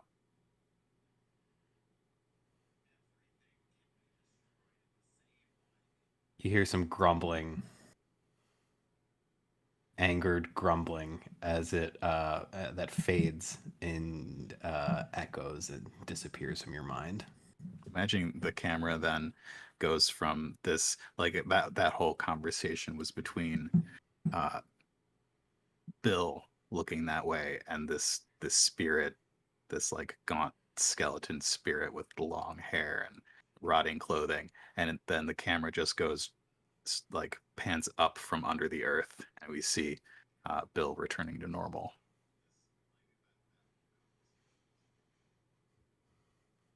Cool. I like it. And Bill stands up and dusts himself off and walks towards Brack. Brack's chewing on a trail biscuit. He's standing there with That didn't take too long, did it? It was mightily neighborly of you. I assume that's as long as it always takes. Not one for giving too much rights. Spent more time selling spirits than settling them. So, everything all right? Yeah. I'm afraid I don't have much more information. The old man said, "Shoot it till it's dead," and that it simply likes to hide. It seems like the Copelands have the ability to call it forth at will, but you wouldn't speak at length about it. That's mighty odd. I suppose we should get this information to our friend Terrence. I suppose. I mean, my grandpappy used to say, you go looking for trouble, you find it. So if we just go looking for it, it'll probably turn up. Your grandpappy sounds like he was a wise man. The two of you go and gather your horses. You, I think, are in a little bit of a rush. Terrence is rearing to go. You meet Terrence at the center of the T that is Shady Hollow. And Is it a capital T or a lowercase t? Because a lowercase t isn't also an X. I was thinking an uppercase T. Okay, that makes sense. Just Just checking. I really like the specifics visually because I'll do little drawings, and I think that you came in the left side of an uppercase T, and you're leaving out of the and you're leaving out of the right side. Does that make sense? Yeah. So we're Okay. continuing north Yes, thank you. because the sun came up as we were heading north. Yes, that makes sense. It does make sense. It might have been a little bit to the east. And yeah, it's still early in the day. It's probably about 9 a.m. And you meet Terrence. He's on his horse. What's Terrence's horse name? It's not Lawrence, is it?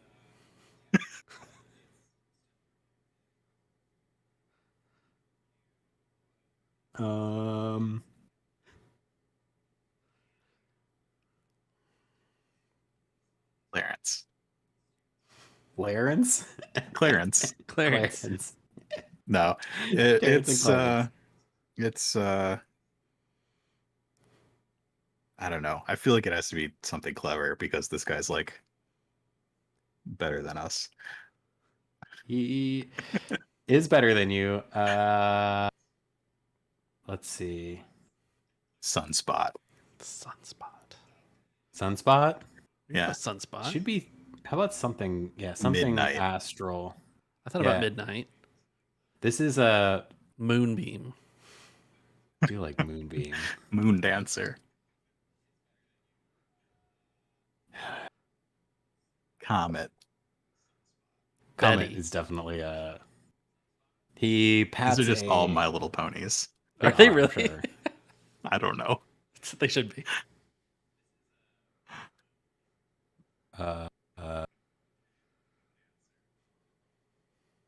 Midnight.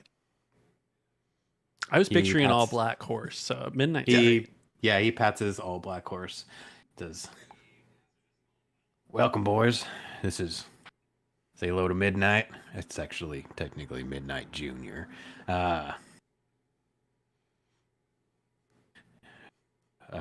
Rest well, Midnight. Midnight Junior and I are rearing to go. Two of you have no unfinished business. I say we set off into them hills And while we do so, you share what information the two of you, my partners here, have gathered. And we do so. Three of you set off. The Do you want me to roll elementary, my dear, to put anything together? now seems as good a time as any. You've got lots of information. The three Okay. of you trot off. The sun gets higher. The trees get thicker. You are traveling sloped upwards into the hills. Okay. So this is an interesting one. So I'm rolling plus my smarts, which is a +1.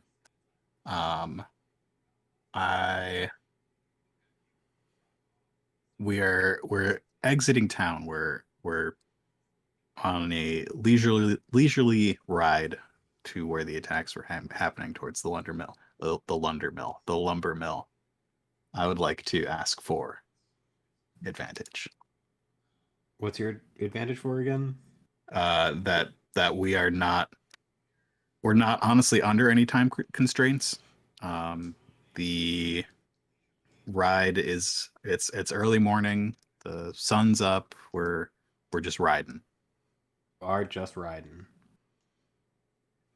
That hot And brown's kicking he in. asked for this information, so I'm recalling everything that we've learned and putting it all together as we do. Okay. So you're arguing for an advantage die because you've got like time. We've got time. You had coffee. He has had coffee. I don't know about you two. We had it at our camp this morning. Okay, fair enough. You're arguing for an advantage because you have time to think about it.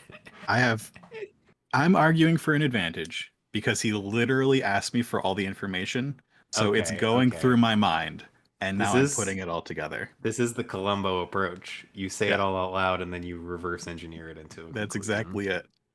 He said I was going to Columbo it. Okay, fine.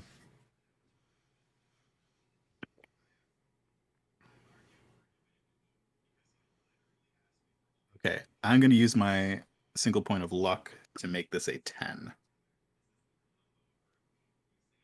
I rolled a 6 and a 3. So 6 plus 3 plus 1. Oh, wait. I don't actually need to because I'm adding my smarts, which adds a +1. So it is a 10. Okay, so you basically, that's like a success and an advantage. It is. Right? My suspicions are correct. The GM will confirm the truth, which I'm about to say, and how we can exploit that truth. Great. Great. I like it. So I sort of feel like you already know a lot of what I will confirm, but go ahead.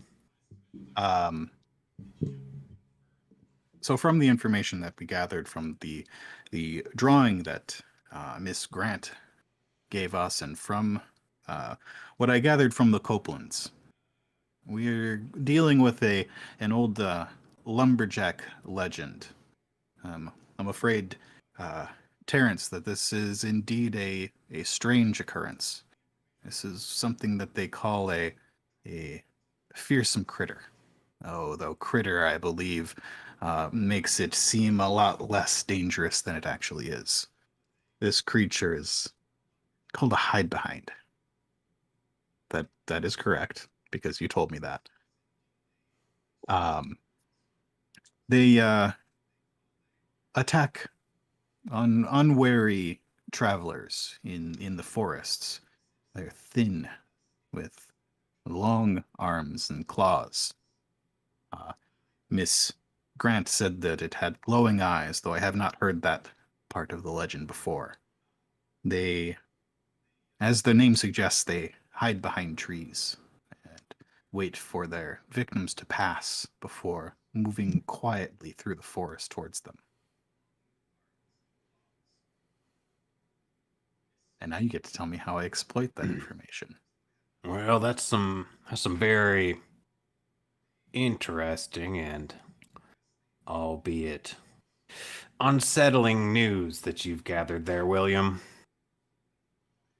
Now that we know it preys upon travelers as they pass it by, as we ourselves travel and pass by many a thing, how is it we ought to dispose of it? Well, from what I hear, bullets will do just fine.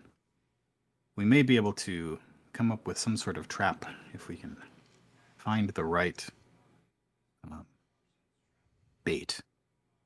I'm not positive if the bait needs to be a living creature or if we can go to the local butcher and get some entrails. Well, the wilderness is often filled with entrails if one knows where to look, William. I'll teach you a few things while we're out here. But it seems it has a tendency to hide behind. That's where it gets its Now, name. perhaps it needs something to hide behind in order to be drawn from the darkness. I might suggest a willing, living participant, perhaps one of three of us. Well, I see where this is going. I'm afraid I don't like it, but it may be the only way to go.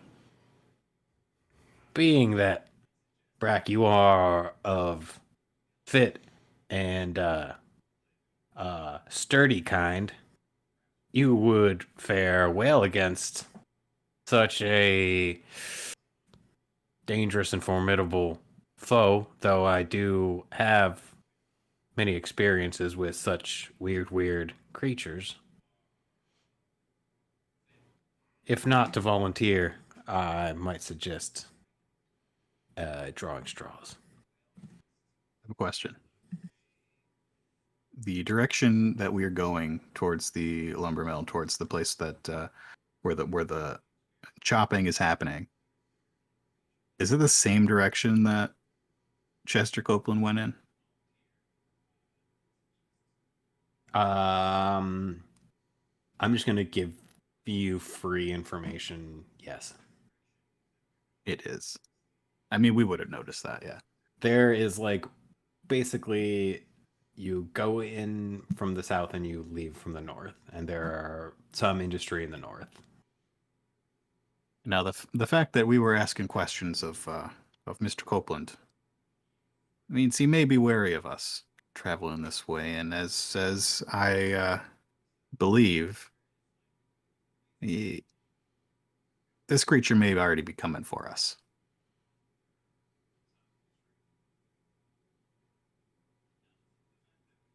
Well, do the two of you have any suggestions? I I'm certainly willing to be the bait. I've been in my fair share of traps before. Perhaps we can find a good position, some trees not too far off, that can give us an advantage over whenever this creature decides to come after. Perhaps an area of partial clear cut, somewhere where they started chopping trees down but didn't finish. Okay. Yeah, I want to give the space to the two of you to find and set up your trap and consider Terrence to be like helpful gunslinging like subordinate. He'll do what you want. I think we find a clear area that has trees surrounding it, but a little bit of space that this thing would need to move through. Yeah. Okay. And as the fighter, there's protect, setting up a defensive position that we can roll. So I think that kind of helps set us up, sets up the trap. Uh, I think part of this, like, we know that it doesn't attack people that are looking for it. Mhm. So I'm gonna do if I can, I would like to rummage. You're gonna Um, rummage through your saddlebag. yeah, I would like to find a mirror, which seems reasonable. Uh, what's your facial hair look like? It is about as long as mine, except the mustache is way bigger. Okay. Are you shaving at all? Uh, just the cheeks and the neck. Okay, I was just curious. It seems like a totally reasonable reason a cowboy would have a mirror for shaving purposes. Totally gonna fail this roll. It's okay. I've got This is something a regardless. What's that? I've got something regardless. Okay, Success or cool. fail.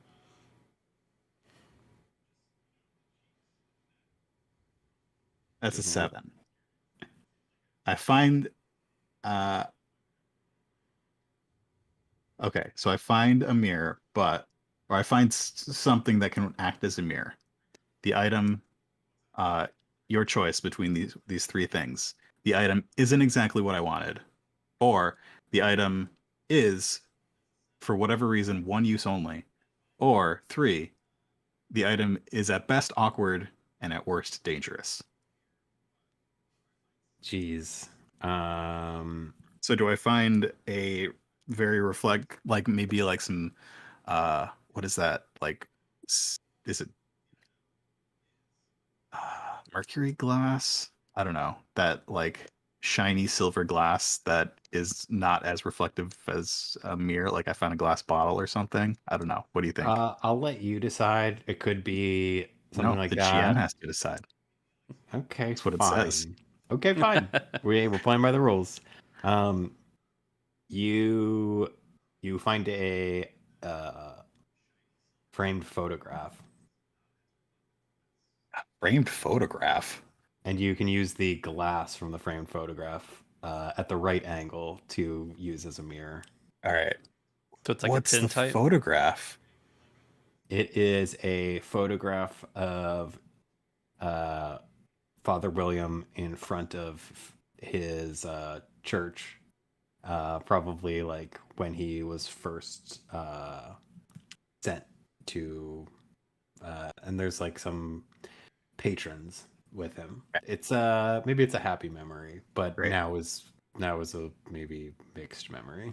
Cool. So he takes the picture out and puts it back in the saddlebag so that it's just the chipboard darker background that he's hoping to get a little bit more reflection off of.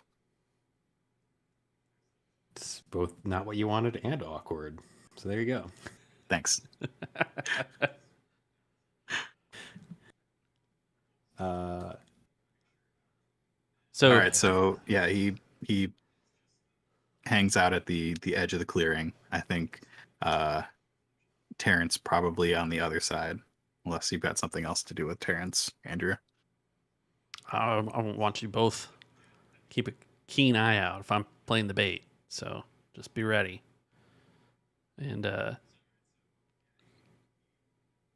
almost called myself Terrence. No, Brack.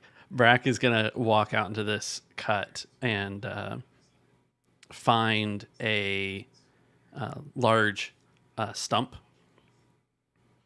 It's just the clean cut. It's got a moderate amount of open space around it, and he steps up on it and turns to face the direction that Terrence and Bill are at, and he kind of just stands there and puts his arms out a little bit and closes his eyes.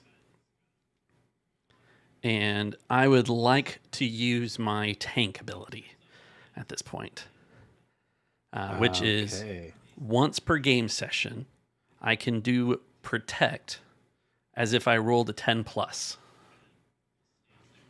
So that is going to grant me 2 guard that I can use as protection in what is likely coming.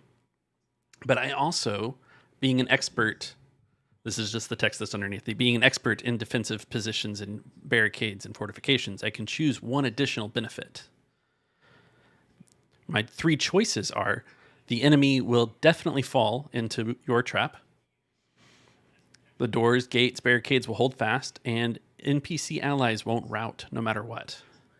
And I think I'm going to choose the first one. The hide behind is definitely going to fall for the trap. That's a really lovely, opportune, all of these skills that you both have are somehow perfectly aligning with the game that I'm handing to you. I like it. It's fun. Okay. So you are perched on a stump. You are a willing prey for a monster. Mm-hmm. I'm looking at this piece of glass, trying to watch for any movement behind me. I think Terrence has his big, hefty silver revolver up, trying to look for a reflection in it. He's got the rifle, right? Hmm? Terrence had a rifle, didn't he? Yes. He had 2 pistols and a rifle. So I think he's kind of got the trick shot the rifle over with something to kind of reflect. I think that Terrence is down on the ground, covered in leaves. He's got a carbine action repeating rifle, and it is pointed just behind Brack, as Brack is perched on this stump. And because you guys said it, I think maybe one of his revolvers is kind of stuck in the dirt in a opportune place where maybe a reflection would glean off of the silvery nickel outside. Boy, combat in this game. So now maybe we're about to have some kind of... I mean, the monster will fall into this trap. Combat in this game is a little bit new to the 3 of us. It's going to be... It's just us rolling fight or aim and fire or spray and pray. React to danger. It's just move after move, basically. If there were pit points, I would flip one. There are not. The 3 of you wait, and you wait, and you wait, and the sun gets lower and lower and lower in the sky until it is low enough that the light in this clearing becomes faint. Things are going to be harder now. That was a bad thing I just did to you. Are you gonna provide yourself any light? Will that make you a target? Will that assist you in any way? I have a lantern, matches, and oil. But if we do anything, we would probably want to set it up in the center of this clearing.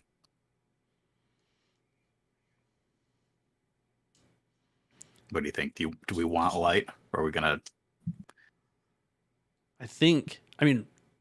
So in order to have the hide behind fall into this trap, Brack is pretty certain that he has to rely on his other senses other than sight. So he's got his eyes closed. So I don't think light's going to particularly help him here until things kick off. Maybe we have a plan for Bill to provide some light.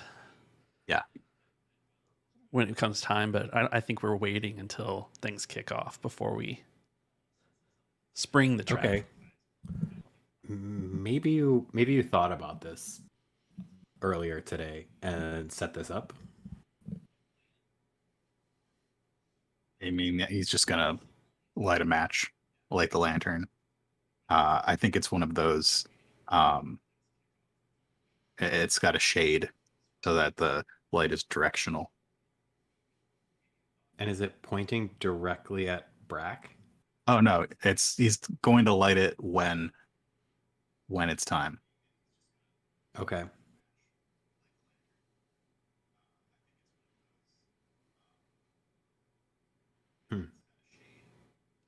Okay. So, and I think Brack's talents and things that he are all like fighting related. So there isn't much more he's going to do until just before things kick off into the fight. Yeah, I think Bill is just at the edge of this clearing, himself hiding behind a tree, under no illusion that he is actually hiding from whatever is out there, but hoping that Brack is the easier bait because they've set it up like this. His lantern is at his feet. His matches are in his pocket, dry. He's got a hand on his Bible and a hand on his gun. How do I get you all to do the equivalence of a vigilance check? You don't. That's a react to danger. How about that? Okay.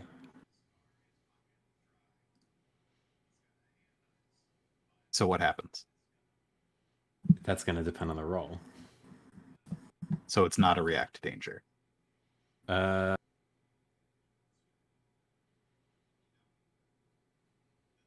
Well, no, technically not.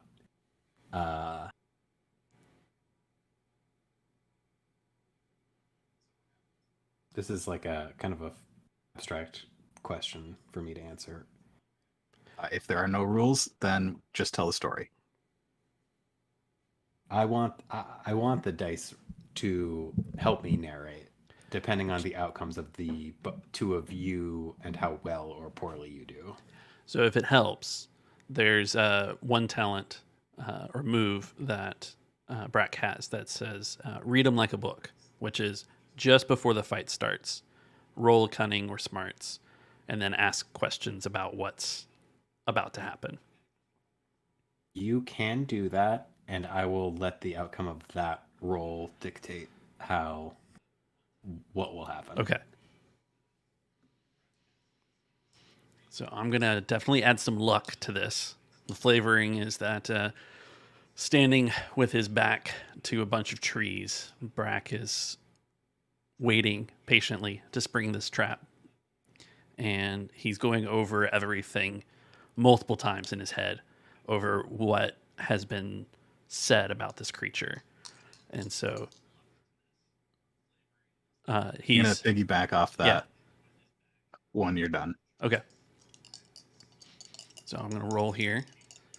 And so I'm getting +1 from luck. I'm rolling the cunning, which is a 0.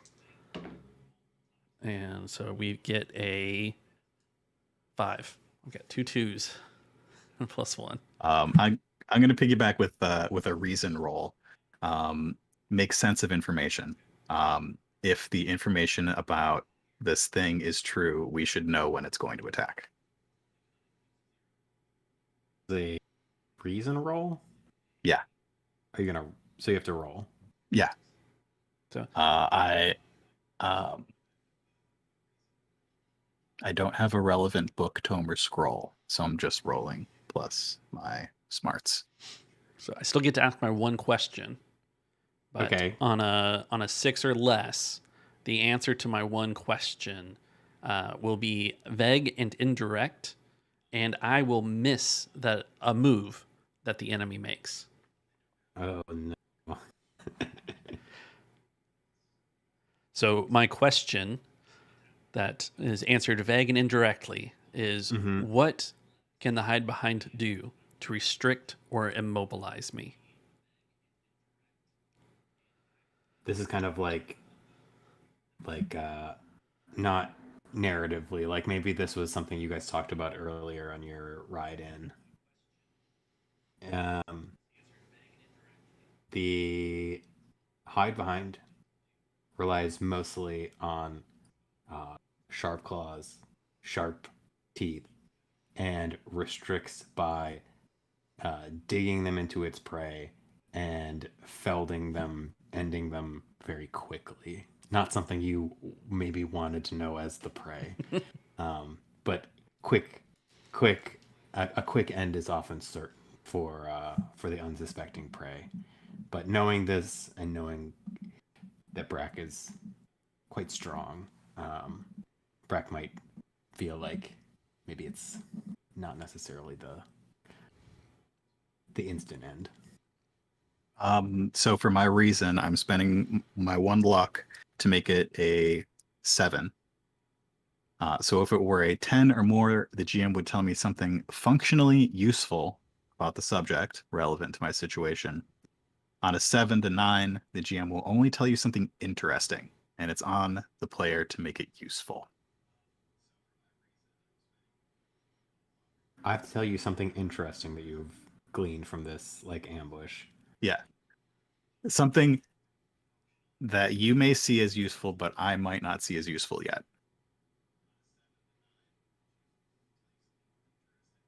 Wow. This is very hard, and I like it. This is this is what happens when a person stands in one spot thinking all day. Yeah, I agree.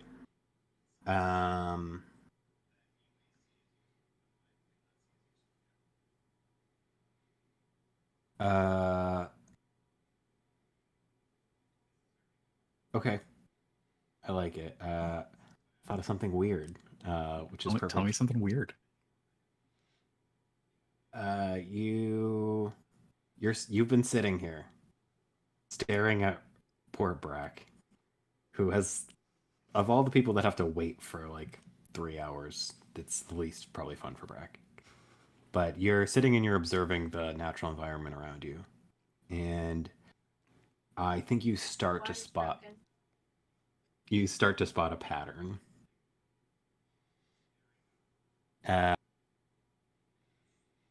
I'm just gonna keep vamping while he looks around. There's something about the environment. I need to take a minute. Can we pause for a moment? Sure. Yeah. Let's take a 3-minute break. We'll be right back. Okay.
setting up a trap.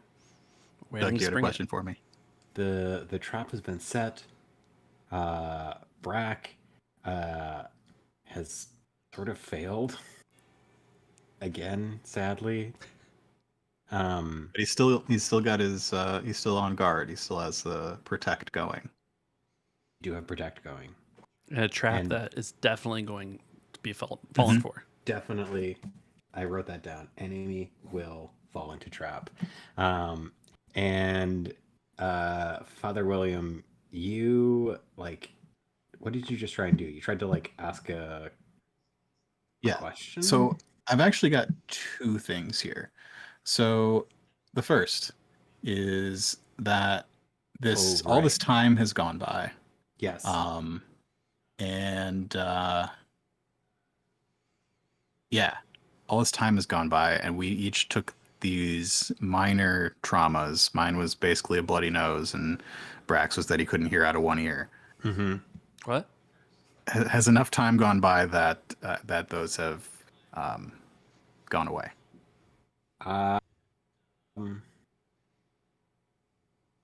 Because that is basically how it goes. Is that I don't remember what page it is on, but if you spend time with minor ones, they just go away. Like if you spend time trying to fix them. Okay. I think that the ringing has gone out of Brack's ears. Can you tell me? Because that's just how ears typically work. Yeah. I That think would be my justification as well. Your face has swollen up a little bit. I probably have a bruised nose. I think he put because I do actually have a first aid kit. I think he put a couple bits of gauze up there earlier on their ride. Okay, so if you've treated it, then sure, your minor injury goes away. Cool. For a second, I was like, what if I'm gonna trade smashed door face with swollen face? No, okay, you treated it. And then I had rolled reason, and I got a 7, spending my luck, which basically says you get to tell me something interesting, but I have to figure out why it's useful or how it could be useful. That is very interesting. And you were going to tell me something weird. You see a pattern in the environment. Okay. Can you use that to discern what I mean? This is very unusual. A pattern in the environment. Can you be a little bit more specific? Yes. You see a pattern. You see a pattern in the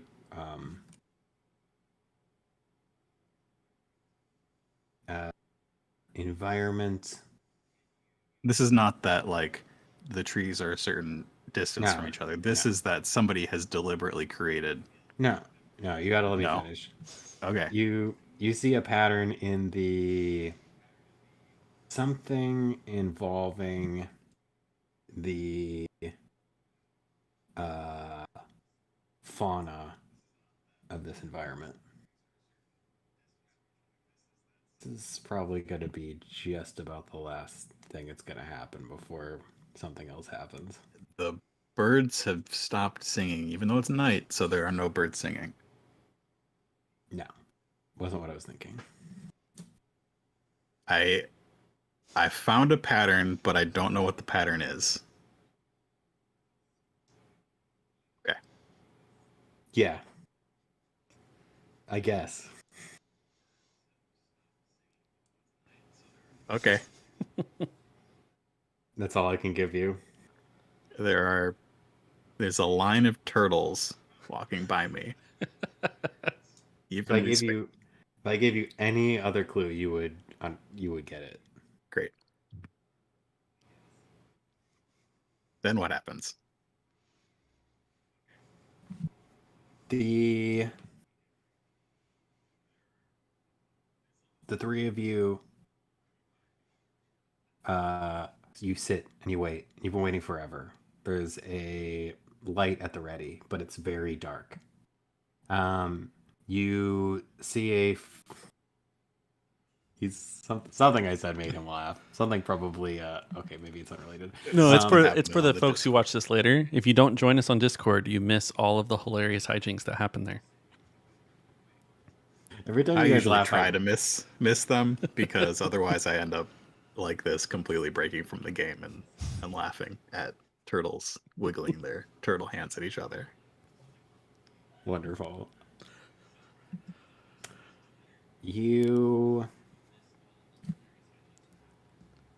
It's very dark. The three of you wait. You wait for the opportunity to spring your trap. You see a few flickering lightning bugs, fireflies, depending on what region you're from. And you see a pattern where it seems like there's a spot where they seem to be disappearing from. And this spot of darkness gets closer and closer to Brack. This thing is right behind Brack, and I think that after Brack's failure,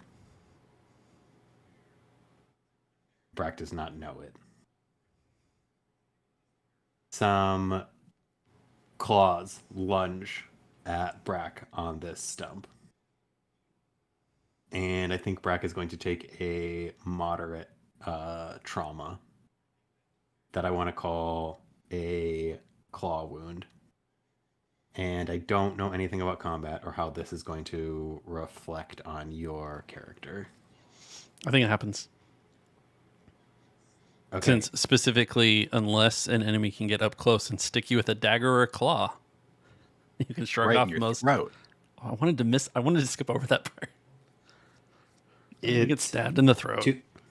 Two bony claw-covered hands go in and grab Brack and slice into his sides underneath his arms. And I think that this beast tries to lift Brack like it would typically lift someone and disappear with them. And I think Brack is a little bit too, maybe, is a little too hard to do that to. Brack is played by Dwayne Johnson, so a little too heavy. Dwayne the Brack Johnson. Yeah. So what kind of trauma do I experience? Punctured. Punctured. What do you want to call it, Doug? I would maybe call it sliced. Sliced. Which sounds kind of gross, but I think that these are pretty like razor sharp claws. So I'm gonna put that down at the bottom as a minor trauma. Since I think it should probably be moderate based on the like severity. But based on Brack's secretly armored.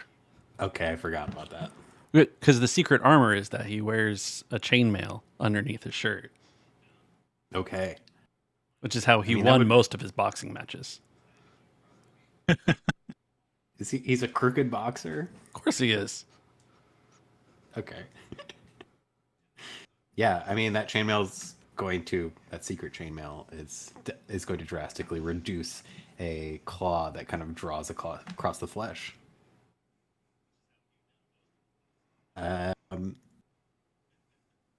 I kind of think, because I don't know, this is just narrative, we do like a chain of initiative, basically. I think Brack should probably go next. Brack can go next, but Brack didn't see this coming. I think Bill did. Right? You noticed the patterns.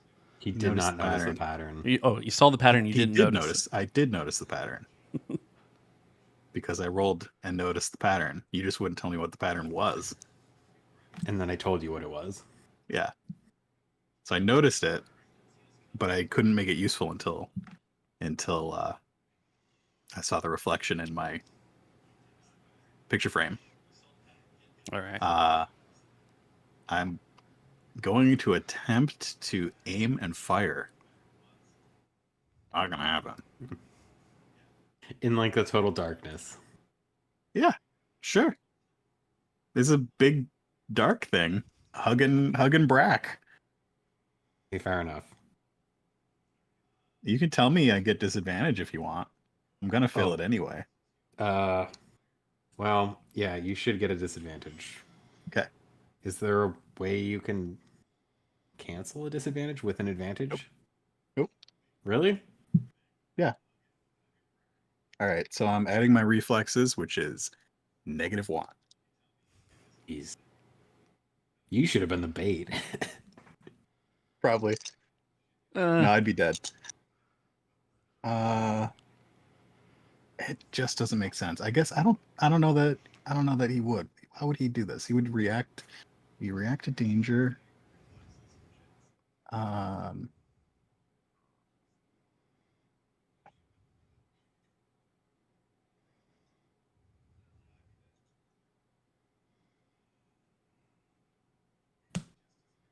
All right.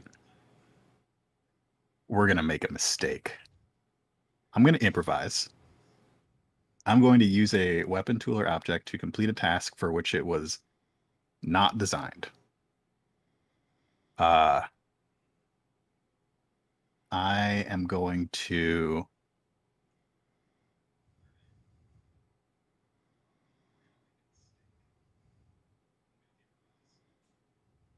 you want light? I'm gonna start force fire. No. I would argue that matches were not designed to light a forest and dry foliage on fire. They were made to go specifically with the lantern, matches, and oil that I have.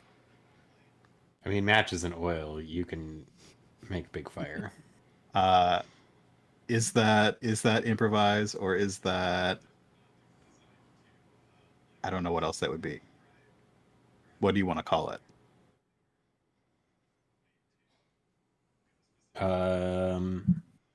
Improvised. It's like a crafting, like a mechanics, like a.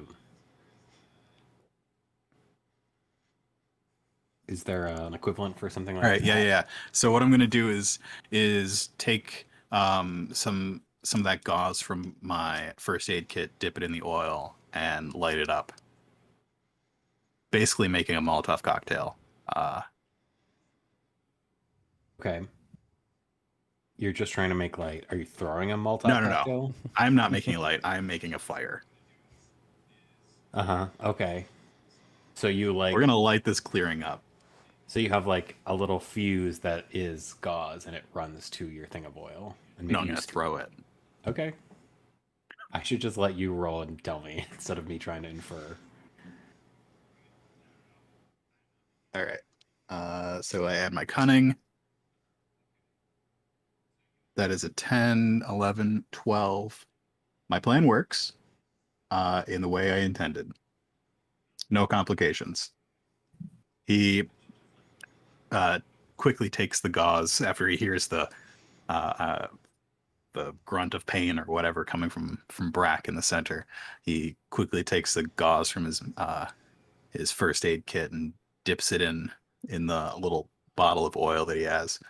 Lights the back edge of it and tosses it, not like a underhand, like a small stone, towards Brack in the center, but not far enough that it's going to actually hit him.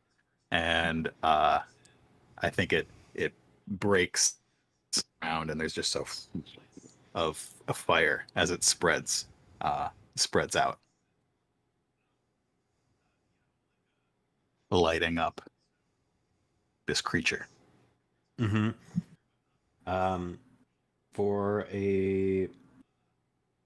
at least a few seconds, you can see this creature. It is almost like it's right behind Brack, trying to claw and pick him up from underneath like his rib cage. It's so yes. It's almost like it's behind him, or it is behind him. I only said almost because it was almost like you couldn't see him Okay. or her Okay. until just now. You do see them, and they are behind Brack. And they are so dark and shadowy that there are almost no reflections upon this kind of tall, gaunt body. The only reflections that you see are from some um, bony, from those bony claws, and from areas of a very bony kind of face and snout that is noseless. Um, and you do see the reflection of the fire in some dark eyes that are kind of sunken within this um, black skull that this tall beast has. And you see them, Father William, because it, while attacking Brack, Not bother has anymore. it just humor me, William. It has turned its gaze upon the fire and upon you. Great. Narratively, what do you think Terrence is gonna do? He's probably going to see what Brack does next. Yeah. Because Yeah, I think okay. it's perfectly timed. I think basically this creature and Brack are close to each other, and Terrence will want to wait for the right opportunity to shoot, so he doesn't hit Brack. Definitely. Okay. So yeah, Brack. So, as a bit of a self-defense mechanism, Brack's going to unleash his weird. The claws that come in and kind of grab around the waist and cut through some of the chainmail that he has, alerts him that he's in danger that he was hoping to anticipate. And so the shock has him kind of rear up and almost kind of grow more muscly. Any of the light that of the fire that's kind of flickering on his face shows him going a bit wider than he should. Black is starting to replace what color would be in his veins, and his eyes go black. And his weird is to break their spirit and maim their soul, is what he does. And so I'm interpreting that to be a bit of Brack's a kind of a berserker, being a boxer and all of that.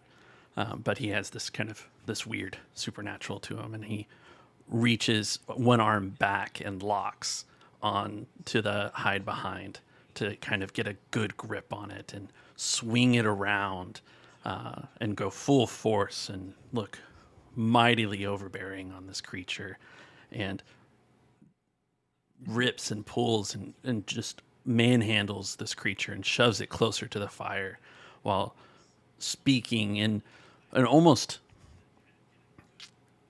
unearthly voice with it of, "How dare you? I'll rip you to shreds," and kind of just all of that kind of stuff. I can't think of the words. "I'll tear you limb from limb." And so, and basically taking the creature as close as he can to the fire. He's bringing it to the light, and hopes to break their spirit and maim their very soul. Awesome. Cool. So You have to roll your D3. I do. But if you use your weird, you don't have to roll. Now that happens. That just happened. So I can crush my enemies, kill my foes, or finish my nemesis. Is essentially what this weird does as a fighter. Now, I think it's fair to say that the fight isn't necessarily over, but the tables have turned significantly to where the creature no longer believes it has an advantage, and the grip that Brack has isn't one where it necessarily has an escape either. Yeah, it seems like you've got it like pinned to the ground, maybe pinned close or on top of some lit fire. Yeah, I think that the creature is like in a vulnerable position now. And it might not be like hurt or close to dead, but it could be with the right something. Do you want me to combine it with like a fight, like a punching, or just keep it narrative? Do you I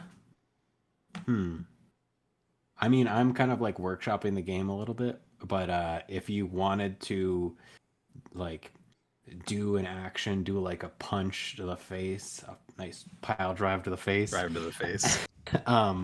You could definitely get an advantage because of your like pin, or I think even your compatriots could probably get an advantage due to your pin.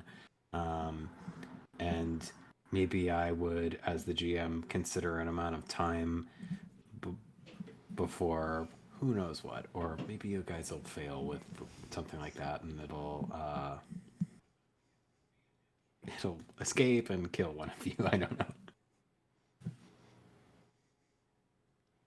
I mean, its soul is crushed. So the soul is crushed. I mean, or maimed, I should say. Do you want to convince me that like, that it is no longer like? Have you taken the fight out of it through crushing its soul? Would it be like? I don't want to put words in your mouth, so you tell me. Well, you're the what GM. You put any Are you words thinking? there you want. But I mean, essentially, I'm saying that the original intent of the creature has changed, and I think see. that it's up to your interpretation of if it's scared, calm. You know, like whatever it was going to try and do, it knows it can no longer do that. Okay, no, that's helpful for me. So yeah, I appreciate me thinking about that. Helping me think about that. You do your thing, but then I guess it's probably going to do a move of some sort, and then I would like to use my weird. Okay, well, I want to follow up on like taking the soul out of it. I think that this creature is a little bit taken aback. It is now maybe a little bit more concerned with self-preservation and not the killing of Brack Beagleman. What's it gonna do? It's flailing and trying to escape. Brack's incredibly strong grasp. I would say it is a very strong creature, and I think that it will escape soon. I kind of feel like our gunslinger Terrence probably still doesn't have a shot lined up. I think that the creature is even lower on the ground than it was when it had Brack. So there's no shot at all. So let's see.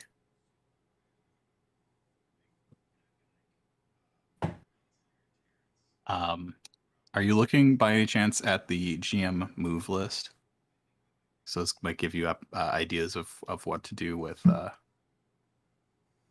guy.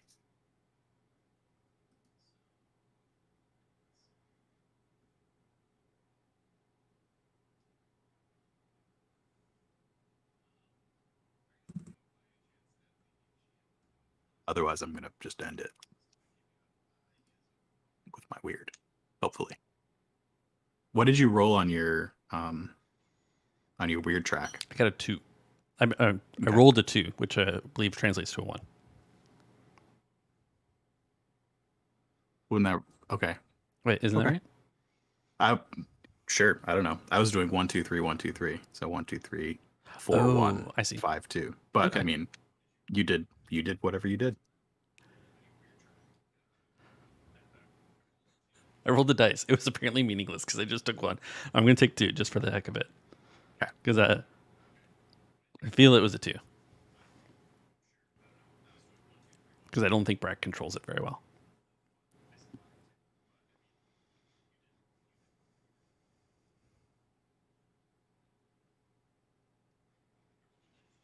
Where is GM move list? It's in the running the game PDF. It's in the GM PDF. Let's look at the So your options rules. are like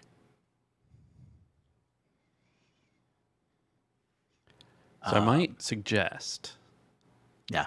that we jump ahead to what your plan was, Mark. Yeah, let's do it. So on the thinker sheet, we I just checked open your mind to eldritch cosmic knowledge. I didn't realize that there was a write your own, but based on the weird thing that I did previously, I kind of want to amend his weird ability to actually be um uh like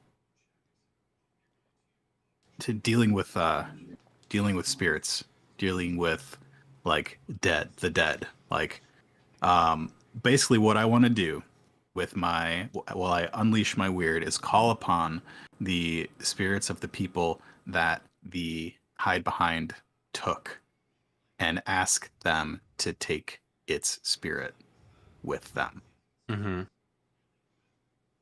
Okay. What do you think of that? Since what was its spirit is weakened basically, so Maimed, in yeah, particular. maimed. I would like to call upon the souls that of the people that it killed to Mm-hmm. take its soul away. Mm-hmm.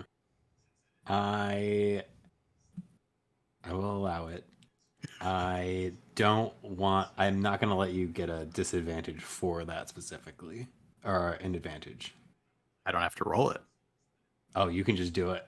Yeah, He's going with his weird. yeah. Okay. Roll your weird and I tell us what happens. got a 1. You're very low on your weird. I am. I'm lucky. Weirdly low. Sorry. So,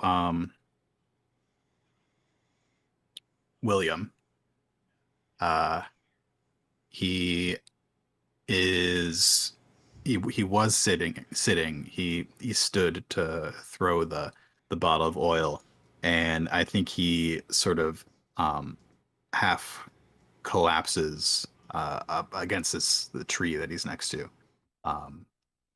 leaning against it, and we see him again. His eyes go black, his skin pales, and almost translucent. The Bible in his hand, the skin of his hand hisses, and he drops it on the ground. And our camera follows that down to the ground and through the ground, where we see the spirits of the people who this hide behind took.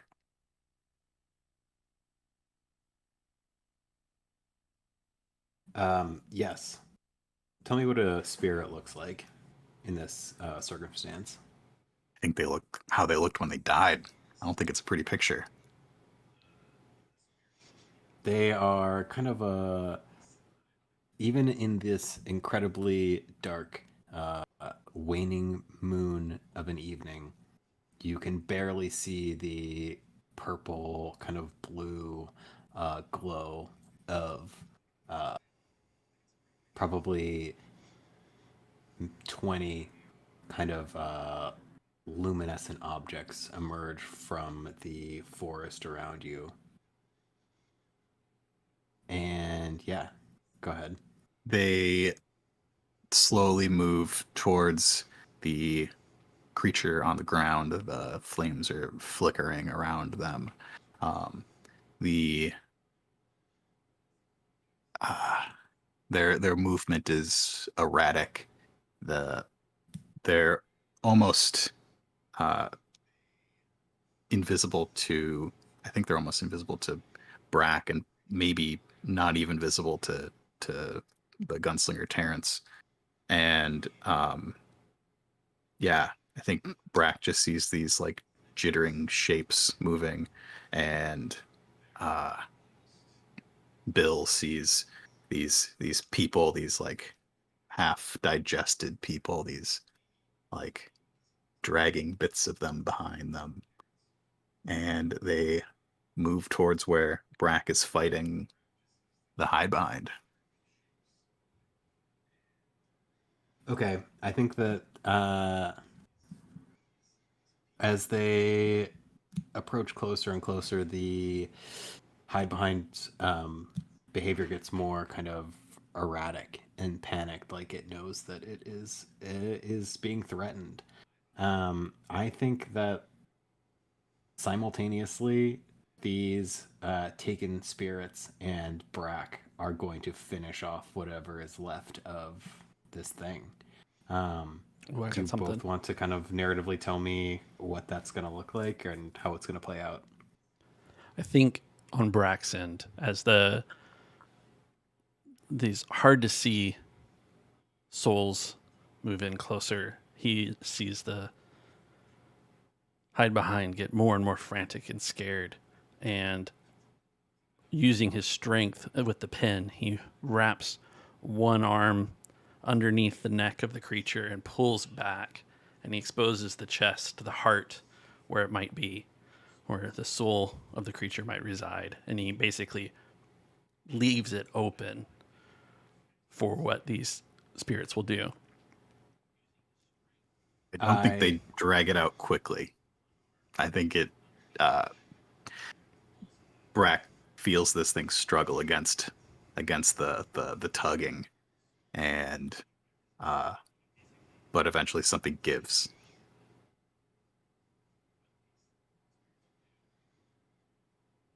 Whatever like reality these spirits have in relation to it, I kind of like the idea of a couple of these 20 different spirits just walking out with like ghost pistols and just start like firing at the thing. Maybe one or two like throw a lasso around it and start pulling. They're lumberjacks, so axes. Good point. Yeah, there could be some axes involved. And I think that this will be the end of this hide behind. If anyone has any other like thoughts on how this narratively plays out. How like is this thing like a real creature that's always I wanted to get into this. So I think that as these things attack it, they start pulling away at it, pulling away what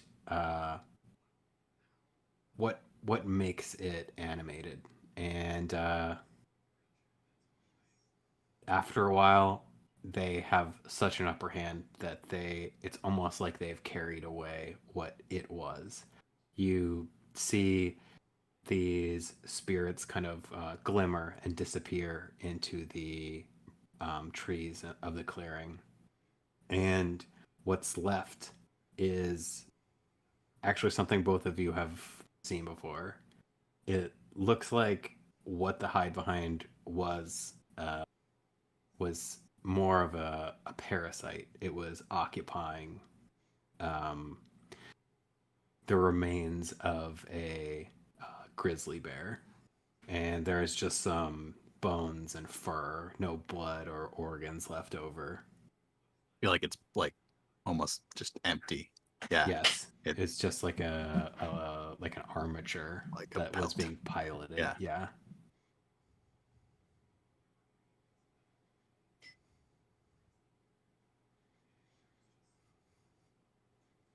Well, You boys all right? I think, well, there's your problem. I think it's dealt with, though. My goodness, what the heck is that? Well, it's nothing but bear hide. It appears. You tell me a bear did that to you? Points to your side and the tears in your clothing. Oh, would you look at that? That's but a scratch. I guess. You tell me a grizzly bear snuck up on you? I've got to learn not to close my eyes when I'm being the bait. I think that was the main problem. And Would either of you care to help me put out this fire? oh! As Jeez. Bill takes out a canteen and starts splashing it around, takes off his jacket and starts trying to stamp it out. Yeah, Terrence throws some dirt onto the fire. Just kicking the dirt. Hmm. Well, I'd say that there's a problem solved. Miss Grant said she wanted a claw or something. We could bring something back to her, a souvenir, so that we can verify there was something out here. Definitely something out here. You think this is good enough proof? I do. I suppose we could have talked about this at the beginning, Doug, but the weird stuff. Mm-hmm. Does people know about the weird stuff? Yeah, good question. People acknowledge the weird in this world? I'm gonna say 1/3 of people acknowledge the weird, and 2/3 do not acknowledge the weird. What do you think about that? You look like you disagree. No, it's great. I'm sure we can just say this was a bear, and half the people in town would be happy. So I think we should have a conversation with Mr. Copeland.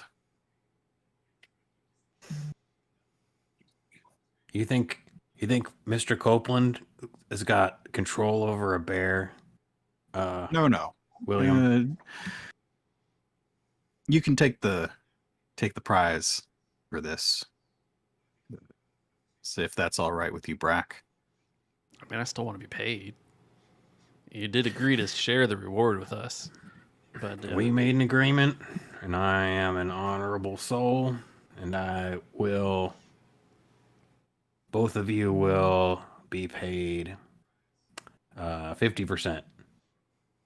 And by that I mean both of you, the two of you together, will receive 50% of the prize, as most of the research and observation was done by me.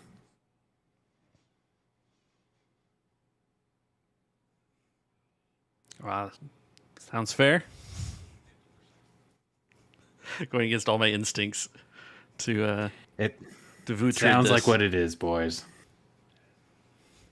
But you'll be heroes in town if, in true, what you've done here will indeed reopen the lumber yard. And,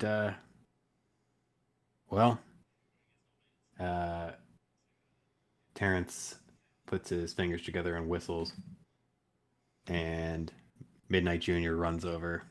Help me stow this on the back of Midnight Junior.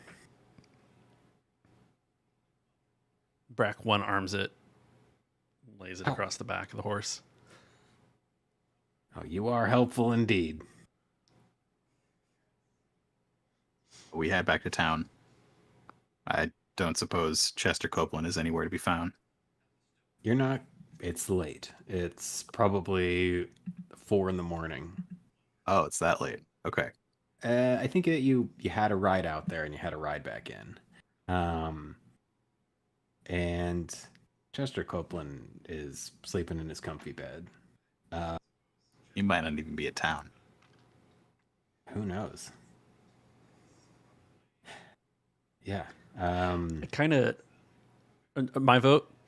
It doesn't have to go that way. My vote is that Chester Copeland is asleep in his bed, and just before the credits roll, he wakes up to Bill and Brack in his room. We'd like Bill to have and a Brack and his grandpa. Yes. I like it. Okay. I like it. I think this is a good place for you to You can narrate us out if you'd like. If you want to, like, That was it. I think it's Yeah. just a smash to black at that point. Like, Yep. we need to have a conversation. Boom. Cool. Action hero, Western music plays. Credits roll. great. Yep. I mean, you had all the dirt on the bad guy. Yeah. Yeah. There was nothing left to discover. There's apparently plenty of dirt on us since we dug up his grandpa. It was a spiritual dig. Something's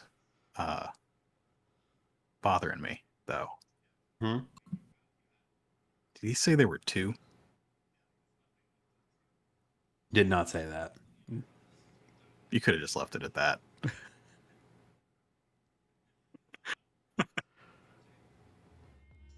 Well, thank you everyone for joining us for this month's Hop Company. We had a grand time with our guest GM Doug. Doug, where can people find the things that you do? Love playing. I had a lot of fun playing this game. I think I am very drawn to narrative games where, like, less rules, more just like play time is so fun. As far as stuff I do, you can find me on the internet at voidboy.art. Voidboy. You can also find me on Instagram at voidboy, and you can listen to some of the music I make at bunkbedbros.bandcamp.com. And you're also part of Nightcast Creative. I'm also part of Night Guys Creative, and I'm on my brother's podcast, Coruscant Nights, and the other place all the time. And yeah, we have a lot of fun there. A lot of like the same kind of comfortable banter that you've probably just listened to. You can also find Doug on Nightcast YouTube, where we do Hoth stuff, talk about Star Wars, try extremely spicy hot sauces, and cry. Yes, that's true. So much content. Mm-hmm. So check it all out there and come back next month for another Hop Company. I think we're going to try a new game. And if you all happen to be at Gen Con, you might be able to find us there. So check us out. We'll see you next time.